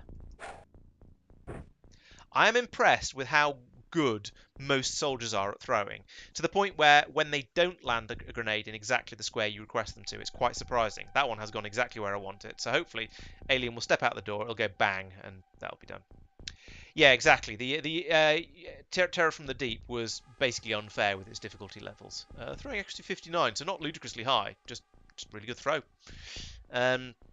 So there were things like in this game, the laser weapons, which are the that wasn't what I meant to do at all. The laser weapons, which are the advanced human weapons that you can research, have unlimited ammunition. That's the ththing they have that makes them better than the aliens' plasma weapons. The plasma weapons do more damage, they're more accurate, but you have to worry about ammunition management. So you carry clips around with you. You get a limited number of shots in the gun. The laser weapons, as compensation to make them a bit more rounded, have unlimited ammunition. You don't have to worry about making ammo for them, anything like that. In Terror from the Deep, you had to make ammunition for all of your they were called the sonic weapons were the alien ones. I forget what the human ones are called, but you had to make every single clip in your workshops for those, which was from the start was expensive, and secondly was time consuming and a faff to manage it, and then you had to worry about reloads during the missions and stuff like that. Lots of weapons that had auto fire in this one don't have auto fire in Terror from the Deep. There's the whole thing of whenever you get a terror mission, suddenly all of your best weapons don't work because they're only underwater weapons and the terror missions are out on the surface, and yeah. I don't know. No, if people are modding the game to make it easier and then complaining that it's too easy, then that's on them. To be quite frank, I wouldn't blame the developers for that. No, this was that people would have the. This was that the game was actually bugged in the original release. He's going to come out? No, he's not. Okay, it's time to go in after him. Oh, you can see him from there, can you? Alright, let's have a go if we think we're right. And we do.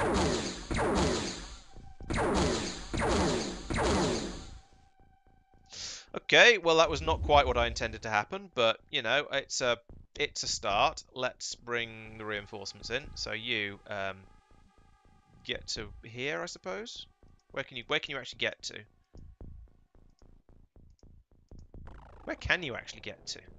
Okay, you can fly. Just fly over this way then. That'll do. It is indeed towards the end of the mission. There is one alien left. He's hiding inside the UFO. So I'm going over there with my amazing flying soldiers to try and drop in through the hole in the top of it and take him out. Someone, who was it? Zucker just popped up, fired 6 shots through the hole in the UFO, and hit with one of them, but didn't manage to get a kill. So things are going okay. Yes, yeah, yes. The remake, as you say, was you had to worry about reloading, but you didn't have to worry about making ammunition or anything like that. It was just ammunition was assumed to always be available. Yes. Oh, I don't know. Yeah, I got the flying armor at last. I don't know if I've got any grenades.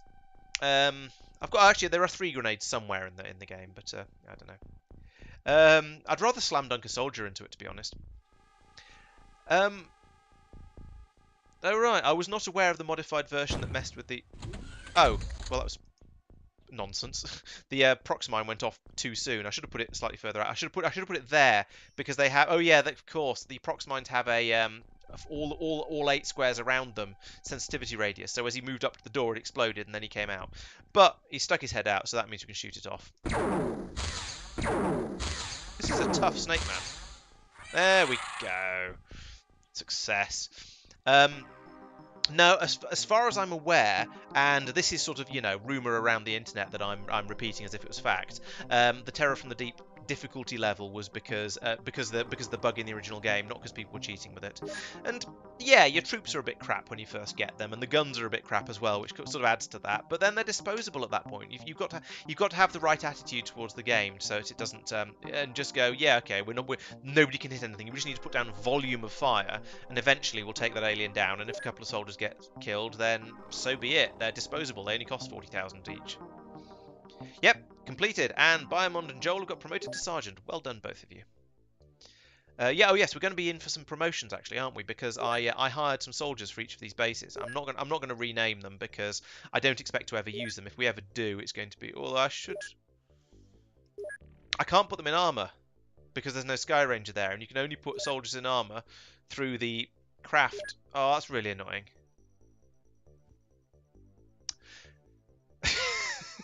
So yeah, we've got this base over here where I sent over some stuff. So if we look in the base information and the stores, I sent over some laser rifles and personal armor for all the squaddies over there, so they could, you know, have guns and armor.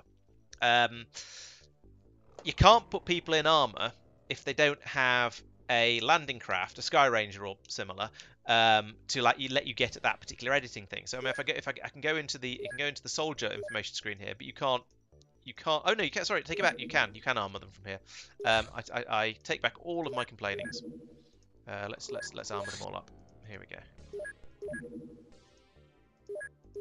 It's just I don't tend to do it this way, so I wasn't aware. I'd forgotten you could, or was not aware you could. Oh yeah, I've heard of the Long War mod for enemy unknown and enemy within. It sounds very interesting. I probably should play it at some point. Maybe that should be, or maybe is there an equivalent for XCOM 2? There probably is. I've got XCOM 2 and War of the Chosen, so as I say, that was what I was planning to play next.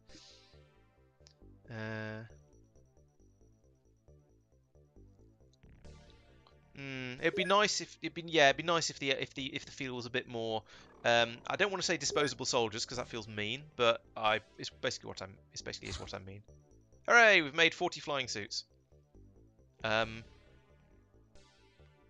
Let's make another 5 because I've had a few people killed.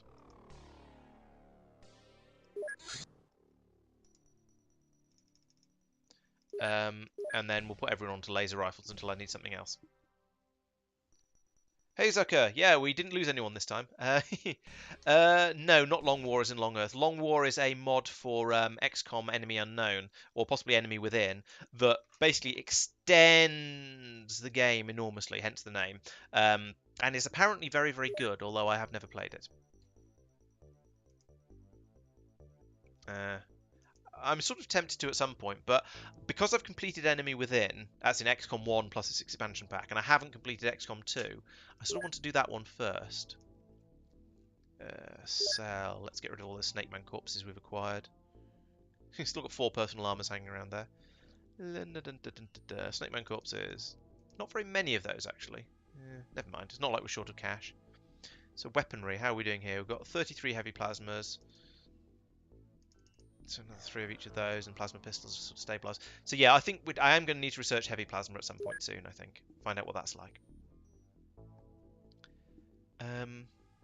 Good in a masochistic way. Well, yeah, I mean, it's a... masochistic, yes, of course it's masochistic. It's XCOM. You're supposed to suffer. That's the point of the game. Ooh, a very large. I don't know. I don't want to attack it. It might be a battleship, and that's scary. I'm gonna leave that one. Because if it is a battleship and I go and attack it, I'm just going to lose an interceptor. There's just no point. But then on the other hand, it might be a harvester or a harvester terracraft. There is a very large one that isn't a battleship and I could take down. But I don't want to lose my interceptor, so I'm going to let it go. It's probably out searching for my base. There's another one. Oh, good grief. I mean, it's also very large, it's doing the same speed, so I imagine it's probably the same model. Ooh, it's flown right past my base. That's alarming because they're probably looking for my. Intercept. Right, no, don't intercept. We need to swap squads over and go and intercept that before it takes off again. Quick craft. This is going to be a night one, which is going to be even more fun as usual.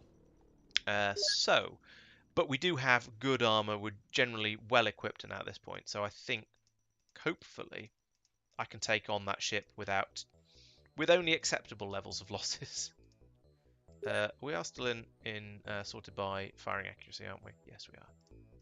That's all I care about. There we go. All of those guys. Right, and then armor. I want everybody in a flying suit at this point. I think I should have enough for that.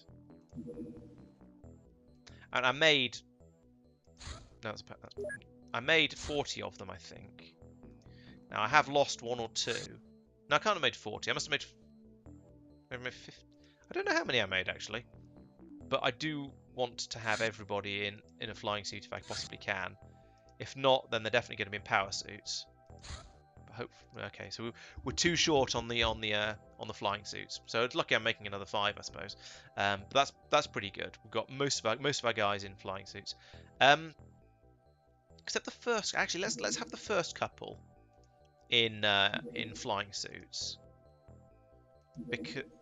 Because then they can fly out when they pop the smoke. They can go out and up onto the top of the Sky Ranger and get a good look around.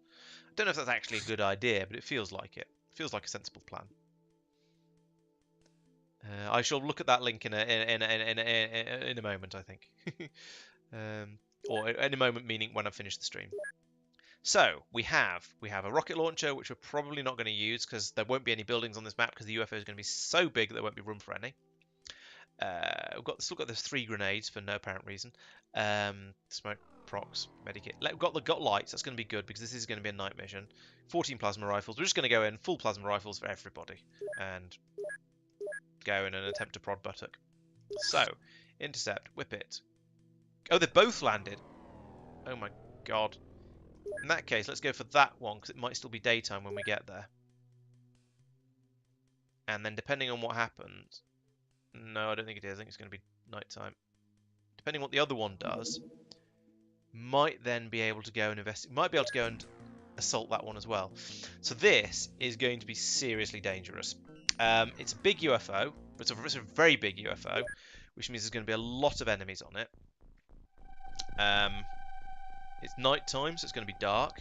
Go figure. It's if it's with it being a very large, it might have terror units as well, because certainly if it's a terror ship, it will have terror units, and I think one of the others does. I don't know for certain.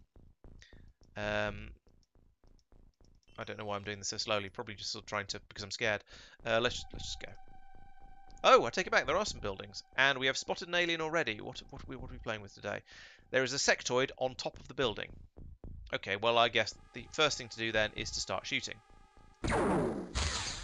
Oh, good shot, awesomeity. Maybe I should have brought the rocket launcher along. Second thing to do is to pop smoke.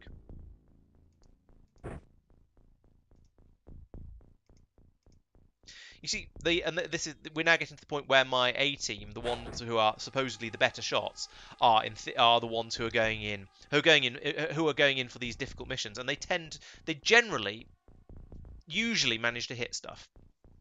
So there might be cyber discs around. There might be there won't be chrysalids. There won't be big bitey things, but there's going to be lots of sectoids, and it's kind of dark. And you know what? Actually, let's continue with the sort of just the yeet. No, take one off the floor. Take the one off the floor actually, because it's spare. And yeah, it's going to be dark and full of terrors, basically. So, openy closey, closey openy. So, oh, Ed has been taken over by the alien. I've been taken over by the alien. Oh my god. And awesomeity has been killed. As has Zucker. Oh no. This is not going well. Oh no. And the guy right at the front who's in the way is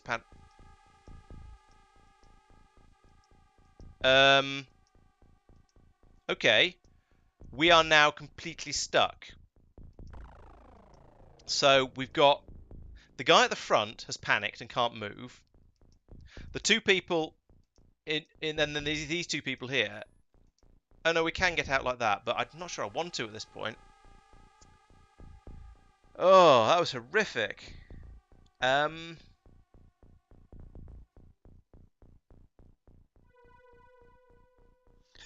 Yeah, maybe I should turn on line of sight mind control.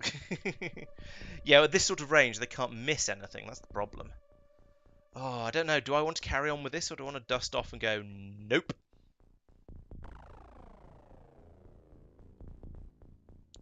I think at this point, this has gone badly enough already, and we've not even left the Sky Ranger. I'm going to dust off at this point and go, no, I don't think so. No, we're just aborting that. Yeesh. Did anyone level up at all? Oh, Barclay got a throwing accuracy, a throwing ability buff from throwing that smoke grenade out at the start. And we've lost awesomeity, Zucker, and Dennis. Oh dear. I should write these people down so I can name new soldiers after them. Also, Zucker 3, Dennis 2. Right. Yep, I'm just noping out of that. I believe it's temporary mind control. As in, they were taken over briefly by the aliens and controlled, as you saw. The mind control normally disappears at the end of the turn. Let's have a look. Let's find out. Yeah, but then so I think another of the bugs that's been fixed in OpenXCOM is, I think in the original, when it was first released, if you had a soldier who was mind controlled at the end of a match, at the end of a battle, whether that was because you ran away or because you just killed the last alien that was controlling them, I think then you did lose them. Yes, apparently so. Although Hippo has pointed out that there's a mod, or there's an option for that, so somewhere in the in here probably, which I could possibly turn. Uh,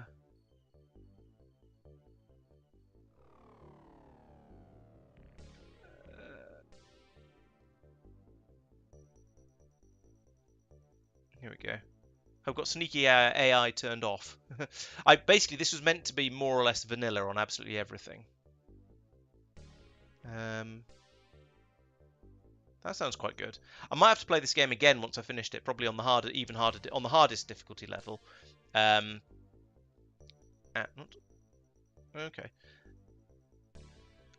Oh, that's interesting as well. Some of the maybe I'll play. I'll do another round, another go at this with lots of, having gone through here and turning on various things to make things a little bit different.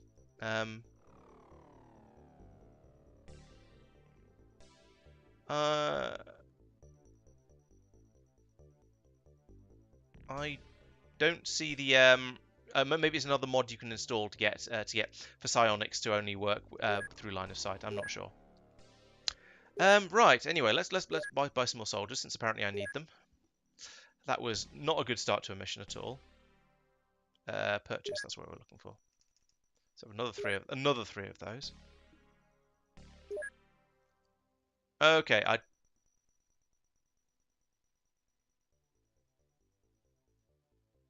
What was so cheesy?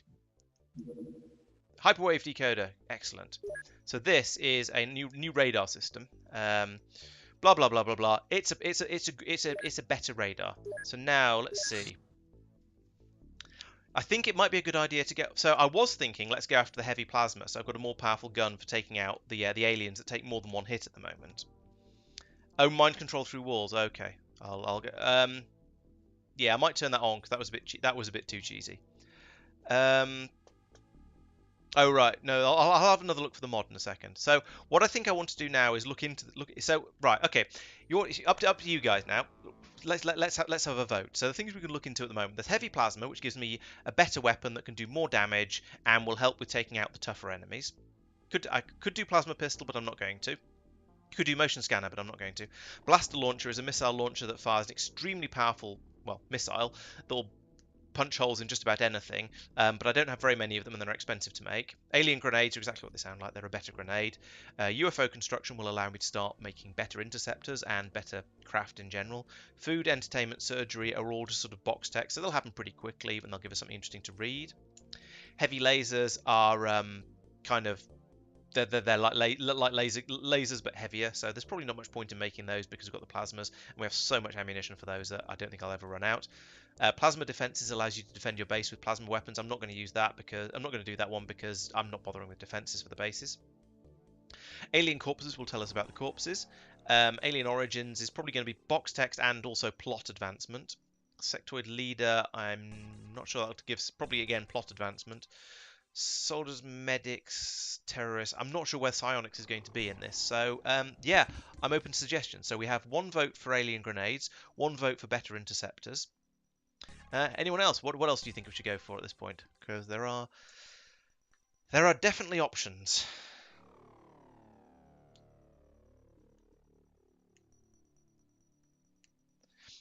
Second one for better interceptors. Okay, so it looks like at the moment UFO construction is the winning one, unless we get some more votes very very quickly. So we'll start that one going, and I can always come back and change it if lots of votes come in for the other in a different direction. I'm going to ignore that battleship because I'm scared. Okay, that's 3 votes for interceptors. Oh, some soldiers have arrived. Right, let's give them some names. So they'll all be conveniently down at the bottom of the list. So we have, from the top, we have me not being able to press the correct keys. We have Persistent the 5th, who is a really good shot actually. 70 is, I think, is as high as you can get for a sort of a brand new hire. So well done there.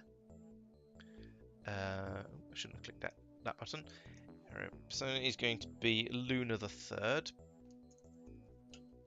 who is not such a great shot, not too bad a shot, but not great. Good at throwing, not very strong, decent stamina, okay time units, not very good bravery, just sort of so-so-ish.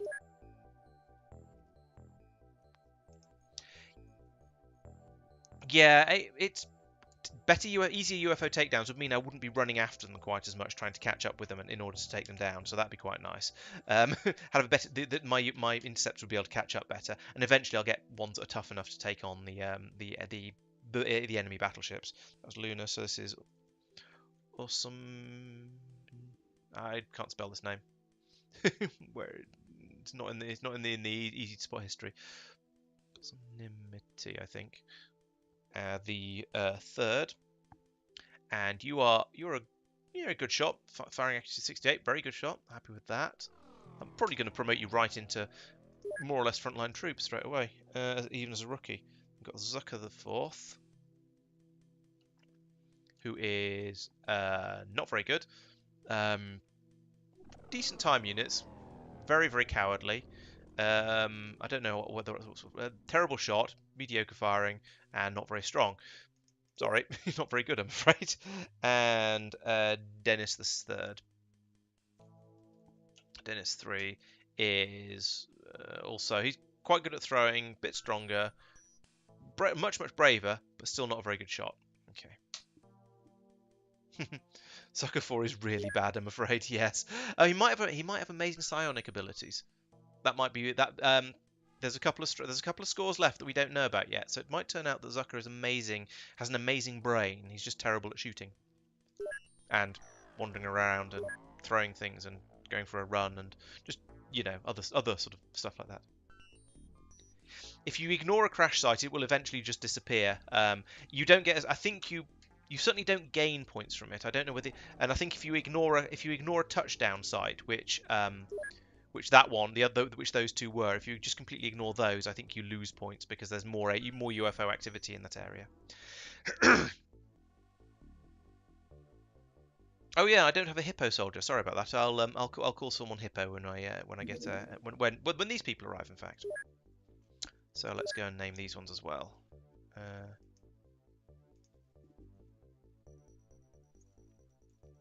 Hippo is not particularly great, to be honest. Sorry about that. Is there anyone else I should be naming soldiers after? Is anyone not got a soldier named after them? I think everybody here has. So I'll placeholder. There we go, and placeholder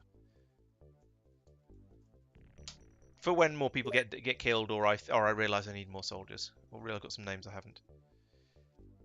Yeah, I don't use grenades very much, I'm afraid.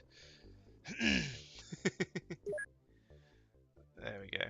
Yeah, they're very much red shirts. In fact, let's give them.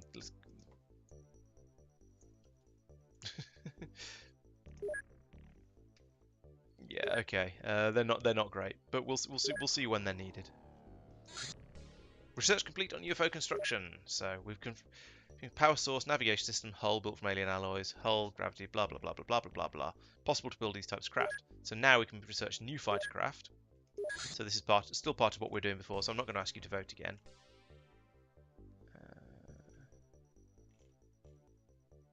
Where is it? Am I being blind? There it is.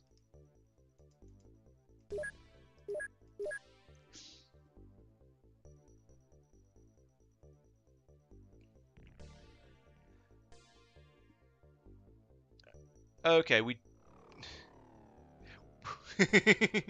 Sorry, Peter. I'm afraid yes. If you're awesome, if your soldiers are more or less randomly assigned, so you do end up with you may end up with someone who's just not very good. Oh, there's a small one. We can deal with those. Where's this from? This is a down under, right?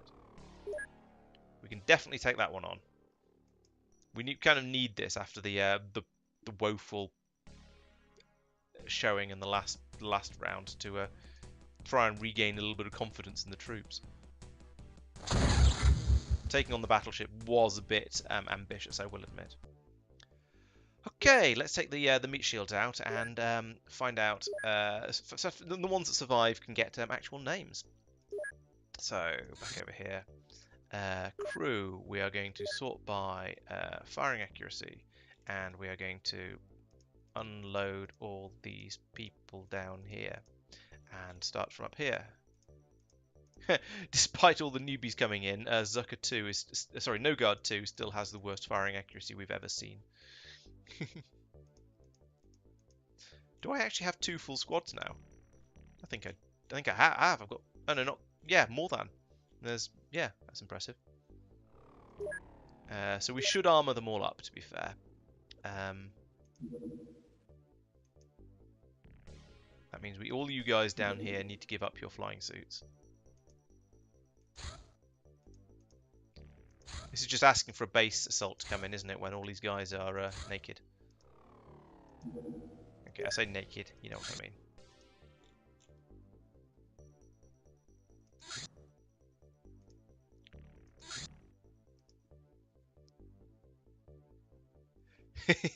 Are you not? Oh, are you? Oh yeah, you're right down here because you've got a good, decent shooting accuracy. So yeah, you don't have to come on the on the level up the newbies run. So congratulations on that. Personal armor. Jeez.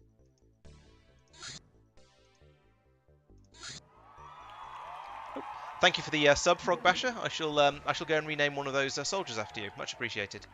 I've got a spare power suit as well now. Let's do that quickly before we leave. You definitely, for subscribing, you definitely get a soldier named after you. So who's the? Ooh. Oh yeah, I sorted them like this, didn't I? Would you like? Tell you what, should we try and pick out the better of the placeholders, if I can find them? That's because there's red shirt there. Oh, the 2 placeholders are down here. They're not going. That's no fun. Let's give you this one. What was the name? Frog Basher. You can be an alien basher as well. And we'll try and give you as many shots as we can because you're at the bottom of the pecking order, so you need to be upgraded. Right. Okay. Let's upgraded, ranked up, leveled up. You need the experience is basically what I'm trying to say. Okay. Whip it time. Get over there. Yeah, I like to if there's an absolute firing firing line available and at an alien and anyone can take the shot, then I've been trying to give it to the troops with the worst accuracies because they're the ones who need to be leveled up. So that's my theory, and it seems to work reasonably well. So is there somebody holding a rocket launcher? Yes, Lobster has the rocket launcher. Okay, that's fair. Let's go. Okay, this is a dune map, so that's always fun. Let's pop some smoke, as is traditional. I should turn on the instant smoke pop, although then, actually, I still wouldn't want to leave the Sky Ranger until the second turn anyway. Oops, Snake Man. At least that means absolutely no psionics. He's facing the other way, so let's do a little bit of getting out of the bus first. And having... Is that the same one? Yes. You could already see him. You don't need to tell me about him again. So we'll have a bit of a look around, just make sure there aren't any nasty surprises lurking elsewhere. Like that, for example. Hello there. Pete, what if I told you about landing on top of the aliens? No God, what if I told you about trying to shoot aliens and missing them? Right, now as promised, where's Froggy? Jeremy, Frog Basher. Let's get you out here. Yes, we know about that alien. Everybody's told us about that alien. Oh, you've got flying armor. Okay, that might give you some survivability. Ooh, first kill. Well, that was a nice short mission, wasn't it? I took more time arming the getting the troops set up than I did killing the aliens. There were 5 aliens on the ship, but 3 of them died on impact. So, yep, 1 mission, 1 kill. Doing well. And did you get a ding from that? Yep, you got an accuracy boost. Well, there we go. Another 15 missions like that, and you'll be a really good shot. And so did No Guard for that point blank shot as well. Excellent. So this thing of having the people who are really bad shots all the way at the front of the Sky Ranger kind of works well because it means they're the first out and they get these shots on this sort of mission. So yeah, great. Busker's been upgraded? No, promoted to sergeant. Excellent. So it is now quarter to 11. I think what I'm probably going to do is not do another mission, but I am going to sort of continue with advancing time until this. Where are we? Oh, same place again. I think there's a no, not you. Yeah, I think there's another base somewhere down here, and that's why we're getting all of this going on.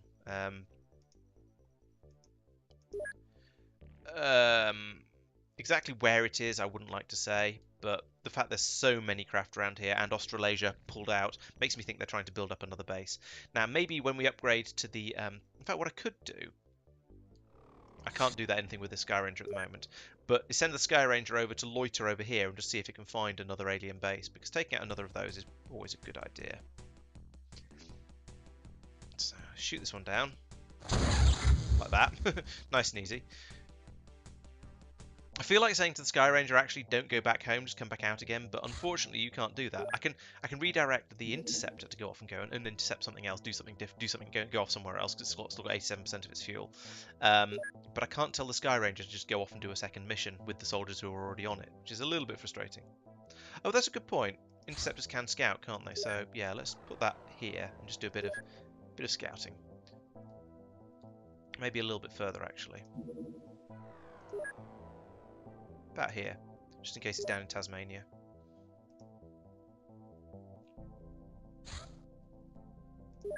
They don't stay out there for as long, though, so they tend to struggle to find things.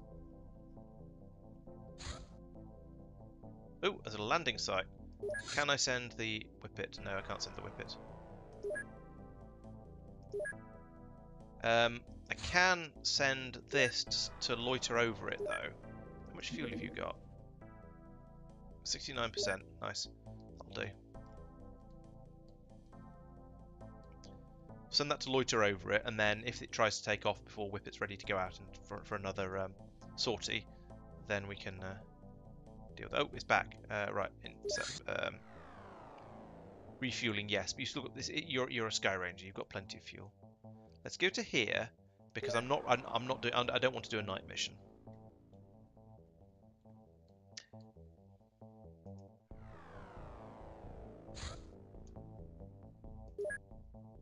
God, there's a lot of them around. Okay, Cigar Box is going to send one out. I think this might... I don't remember having many sorties for the Jaguar. Oh, that was taken off. Shoot it down then. Right. I mean, these are trivial to shoot down. I don't know why there's quite so many of these small UFOs buzzing around at the moment, but I'm not complaining because they're nice and easy to deal with.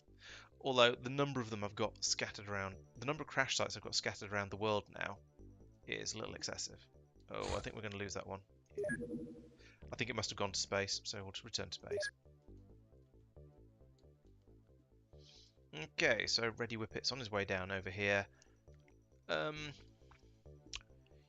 you know, it's only this is a small crash site. It's only it's not even 11 yet. It's still only quarter to 11. I think there's going to be plenty of time to go in and deal with that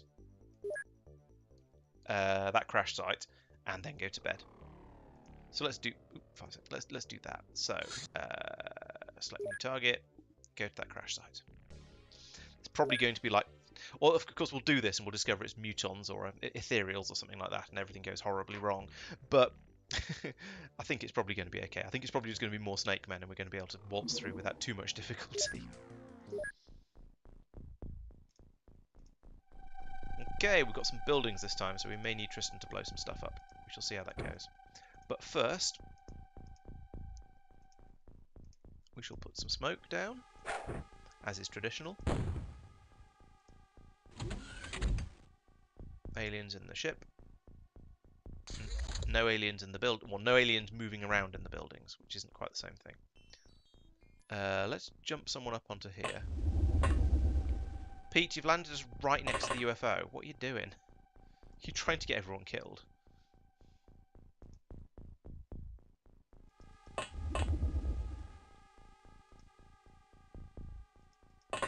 Go Froggy. Okay, looks alright. Okay, this is one of the slightly bigger craft. We have the door right there though, so I think we'd better be ready to try and shoot anything that comes out of it. Deploy everyone else. We are, yeah, the corner of the map's here. Oh yeah, that's true. Oh, good point. We don't need, yeah, we don't. That's going to be so much nicer. We don't need to infiltrate through the door. We can just drop in through the ceiling, or put a grenade in, I suppose. But no, I don't like trying to blow up the inside of the ships because you might damage the valuables. And I like the valuables. They're valuable. Although that said, if the ships crash, there probably isn't any Illyrium left over, so it's probably gone off in the landing.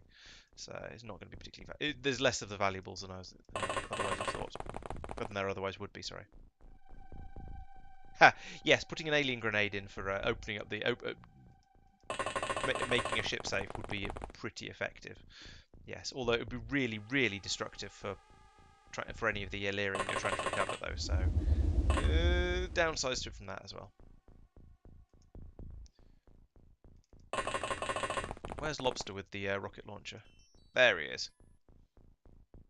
I don't know if I'm actually going to need to open any of these barns. This one over here is kind of looking at me kind of strangely, though.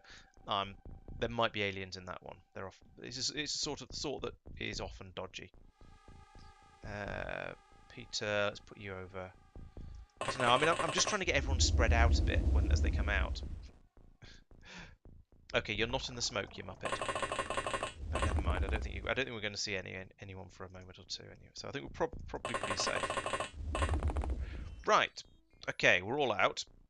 Let's see what the aliens have got for us.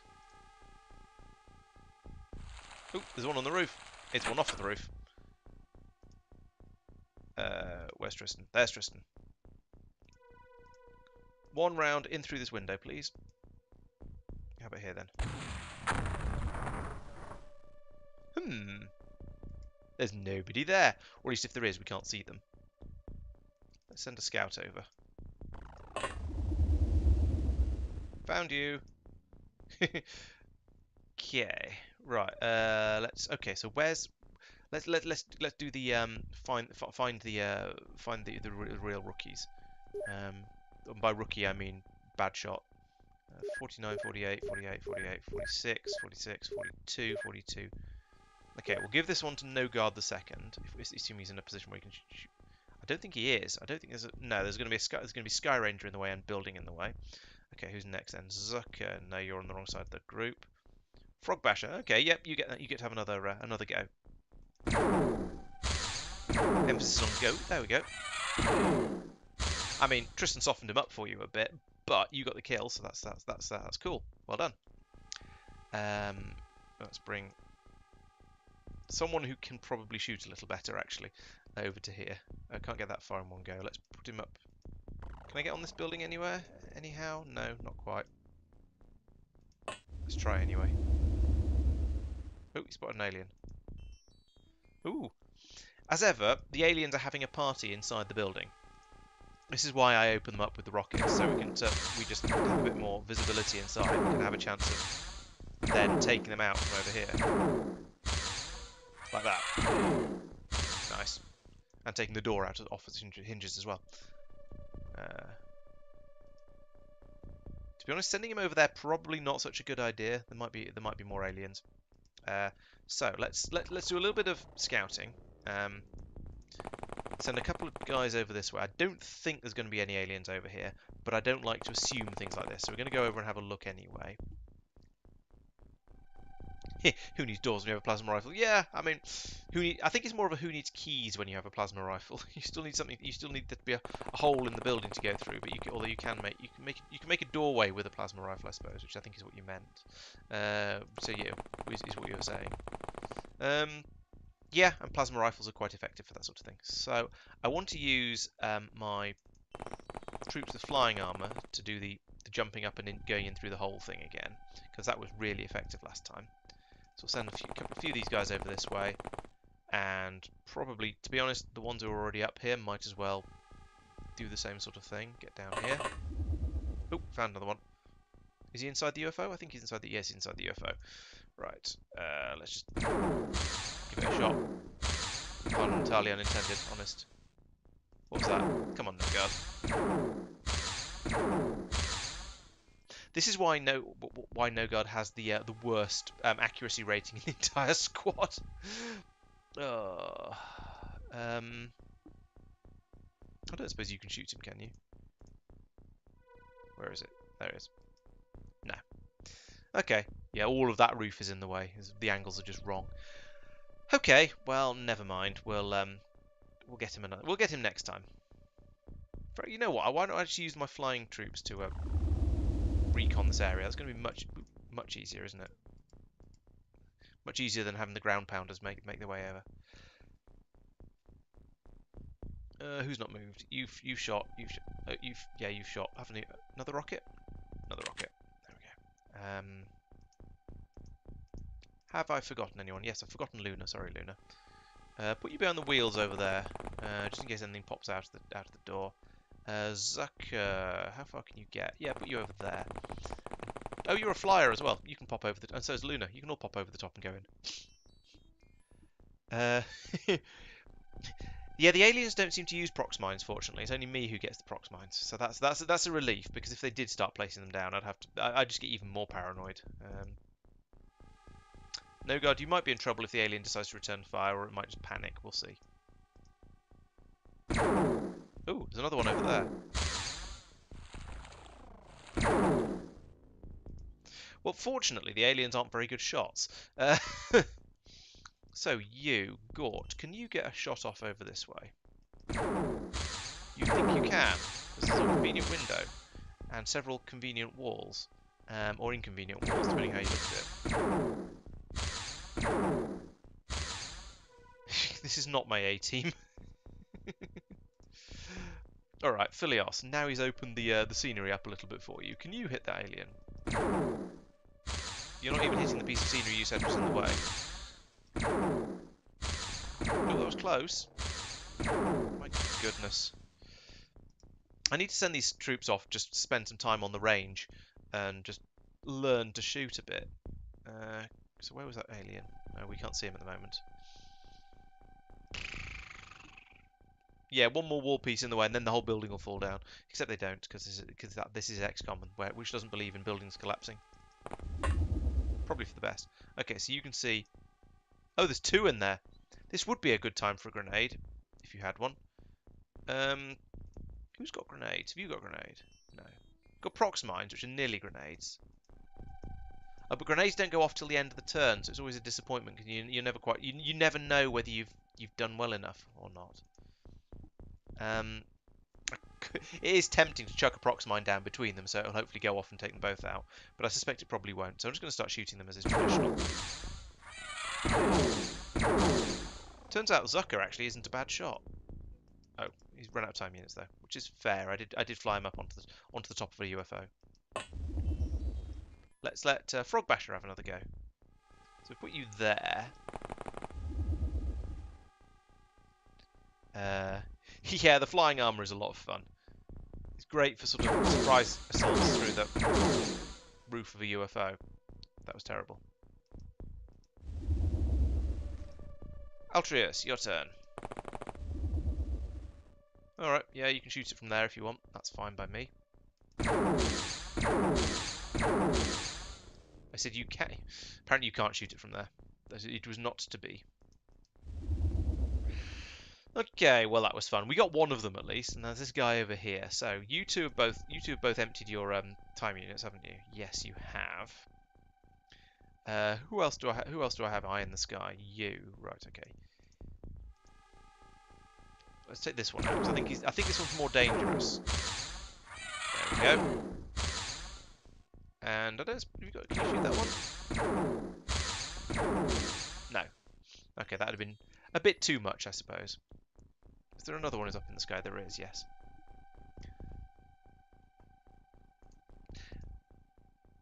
This is an unwanted flaming object, Al. Which is a lot like a UFO, but it's taken a lot more damage and is still unpopular. Right. Okay. So we have now dealt with the aliens we know about, which is always a nice place to be at the end of a turn. So let's go and try and find some more.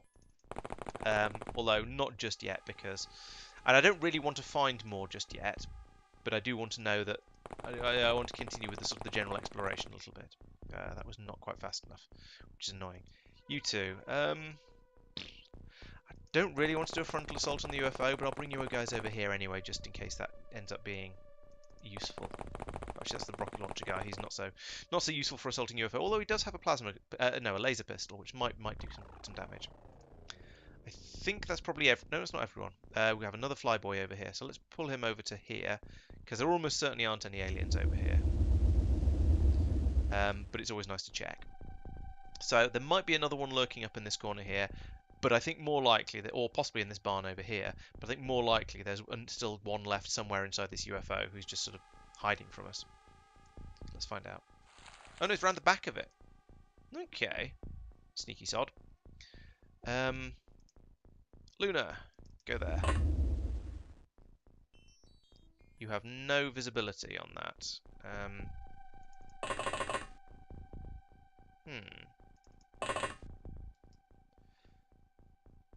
Now, I'm pretty sure the UFO is empty, so I'm going to have a look inside through the door here.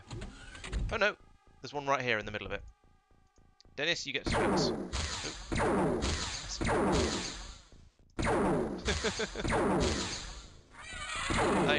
You see why I bring them on the relatively easy missions to just try and get some kills in, don't you? Froggy, go up there. Now, so we know there's an alien down there. Now, this might be a time for a grenade, to be honest. Did one of my fly boys up here have a grenade? Like Calcium? No. Who's this? Philios, where are you? You are there. How's your throwing ability? 56. I've heard better. Let's see who else we've got with a grenade. The other thing is, I don't really know how powerful grenades are, so I don't know what my chances are of actually getting a kill with one of these is. But it's going to be fun to try. Okay, Johan. Yeah. Well. Thanks for joining. Sleep well and so on, and we'll see you in another stream. They do all have prox mines. They don't all have grenades because I don't tend to use grenades because they're not that great. In my experience, they don't do a huge amount of damage. They don't. Not enough time, and they take so many time units to use because you have to prime them and then throw them. They're just a massive faff. Who else is here? Zucker and Lobster. What are their throwing abilities like? 63. 50. Alright, tell you what. Let's put the grenade on the floor.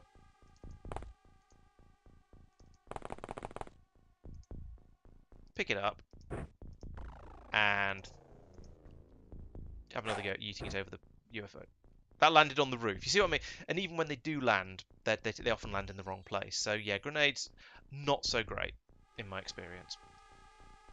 You're better off just trying to go in and just shoot them in the head. It's much more effective. Nothing over here. Good. Nothing over here. Oh, I see. Yeah, I suppose yes. If we manage to improve the grenades, if we get the alien grenades, then yes, they are actually vaguely useful. So I would start issuing those to my soldiers, especially now they're starting to get enough. They're starting to be strong enough that they can carry an additional item as well. So yeah, okay. Well, once we've got the alien grenades, we'll start using them a little bit more. Let's bring him over here a bit. I think. I don't want them to start being like being used as skeet in the same way that we did with the floaters in the past. But yeah, I think they're probably okay when they're up in the air like this most of the time, especially given how bad a shot the snake men seem to be.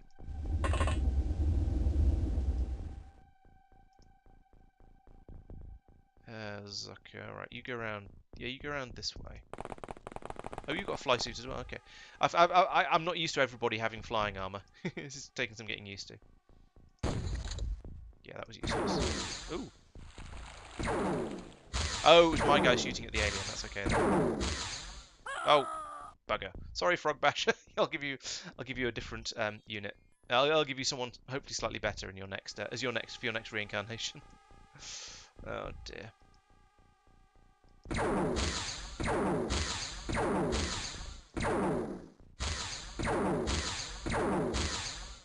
I have to admit, I did rename the guy from Red Shirt to Frog Basher, so I probably shouldn't be surprised he wasn't able to hit.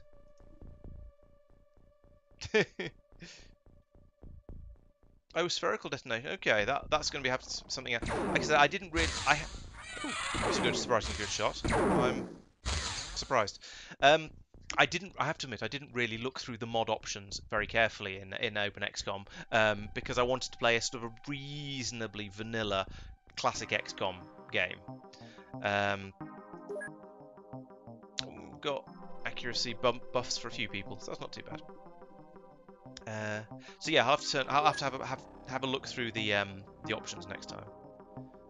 Run out of grenades, fine. Lost Frog Basher, sorry about that. You did get 2 kills though, so you know, didn't go out without a went out with a bit of a bang. Let's have another Frog Basher. This is why I have a couple of people called placeholder, I suppose. Let's give them the slightly better one of the 2.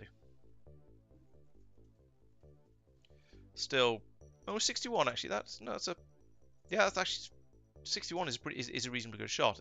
Yes, we have people who are much better than that, but that's because they've been training for ages, and we have people who are much worse as well. So yeah, okay, you're a much better shot now, and we appreciate you far more. Now, I think I'm going to make some more flight suits because I keep getting people killed. And I want to get to the point where I just have everybody in flight suits all the time, just because it's easy. And I've got lots of Illyrium, lots of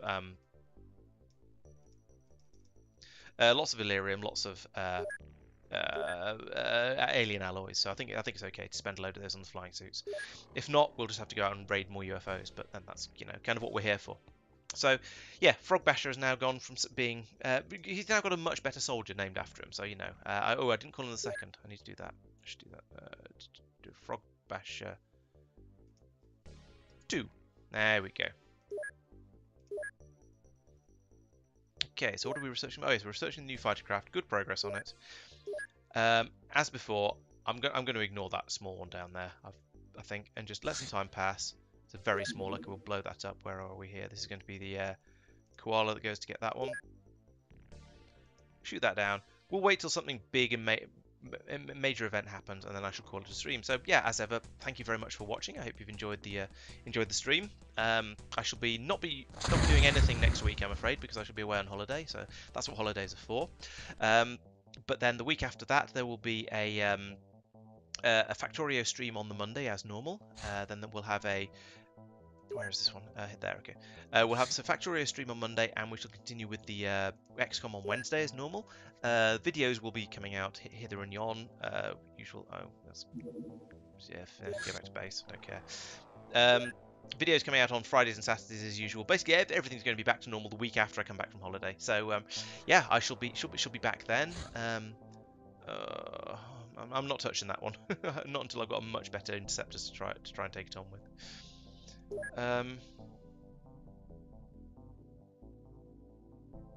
Just let it go.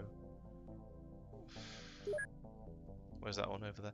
There's a lot of these battleships cruising around now, and as I say, I can't take them on. I haven't got anything that would have any sort of a chance against them. We've got another workshop at Cigar Box. That's nice. So this is building up quite well. 2 more we're trying to make here. So we've got decent living quarters. We've got 2 workshops now, so let's start making stuff here. So what we're going to do here is we're going to recruit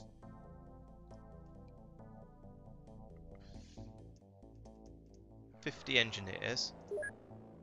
We're going to live in one of these living quarters, work in one workshop, and build stuff in the other. And they're going to build laser rifles to sell, and sometimes they're going to build other useful stuff as well. But basically, this place is going to be making money for me. That's the plan.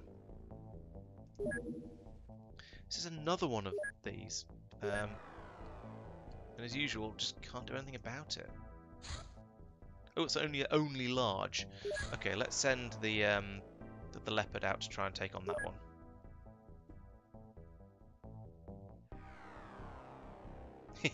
Yeah, that's a good point. Yes. Oh, it's landed. Okay, we're going out with the.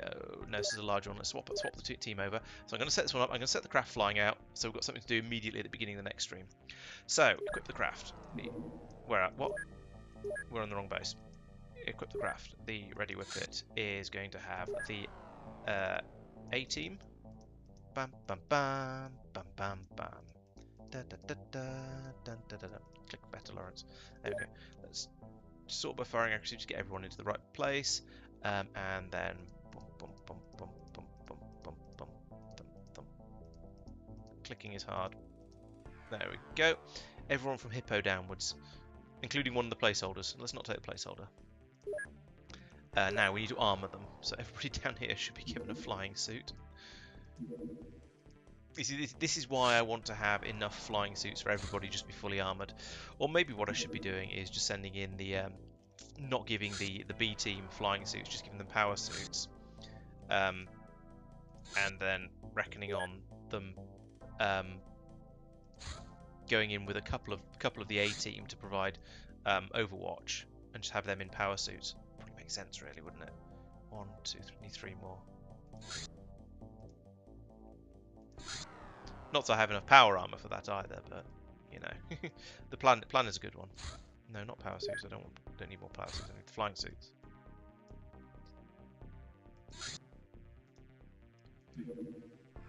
The flying suit does offer more protection as well, of course. It's not just flying, but the flying is pretty good. Okay, flying. Right, got the best guns. Got the best, basically the best of everything. Actually, I should have a good think about who's been falling under psionic control. I know Bagel did. Who was the other one who was the massive traitor in the previous mission? The mission that went really, really badly and everybody died.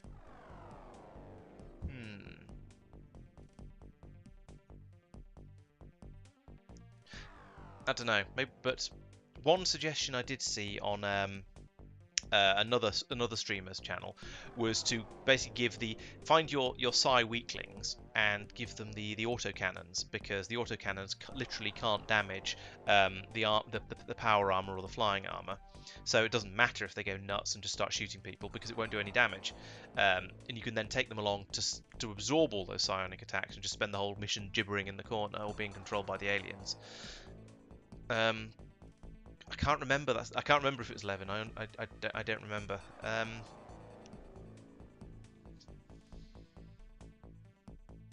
Maybe what we'll let's take some laser pistols along, because I think they're also going to be similarly ineffective against power armor. And give them to some of the people we think might be a bit dodge. We'll try and remember who went crazy, but we're not going to do that now. This is the end of the stream. I'm going to just launch the craft over there, and then we'll see what happens after that. So launch the Ready Whippet for the landing site, and then that will be it. So yes, thank you very much for watching. As Al has pointed out, if you're missing the streams, you can check out his Minecraft streams on, well, sometimes Tuesdays, sometimes Fridays. I'm not sure exactly what the schedule is. I won't be in them because I don't like Minecraft either, but Tristan and Pete and Mike, who you all know from the various other stuff that goes on my channel, are all playing in some of those streams. So you'll get to see them running around, and they're playing Vault Hunters, which is actually looks really cool. It looks a lot more interesting than what I've been than the Minecraft stuff I was doing a while back. It involves sort of basically building up your gear and then going into these vaults, which are sort of challenge mazes and that sort of thing. So yeah, it looks pretty cool. I've been enjoying watching little snips of it, especially when they go through the vaults and things. So yeah, can recommend. Check that out. Also check out the channel sponsor, treefill.be. They will host Minecraft and Factorio and various other game servers for you. If you use the code Laurence Plays, you'll get 20% off your first month. And yeah, I'll see you in a week and a half. Although that said, there'll be a GTA video tomorrow. Yeah, tomorrow, and there'll be Factorio videos Friday and Saturday, but I won't be streaming again until the week after next. So, thanks. I'm heading off to Tenerife, so should be a lot of fun. Might get some winter sun, do some snorkeling, that sort of thing. Looking forward to it. I'll try and make some videos from it when I get back as well.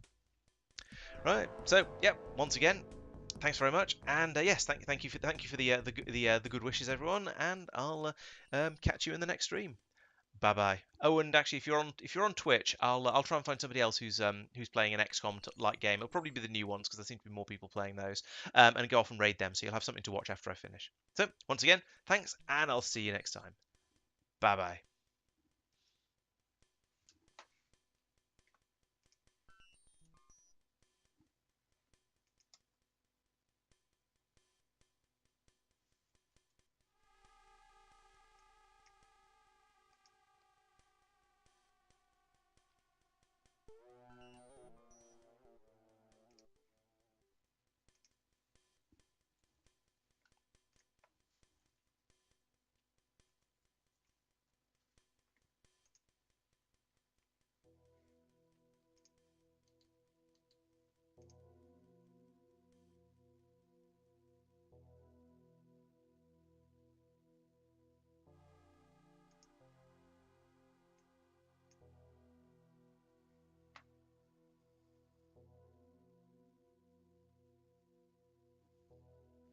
Okay, I've found someone, and they're playing Long War, which we were talking about beforehand. So once I get through their adverts, I shall start the raid.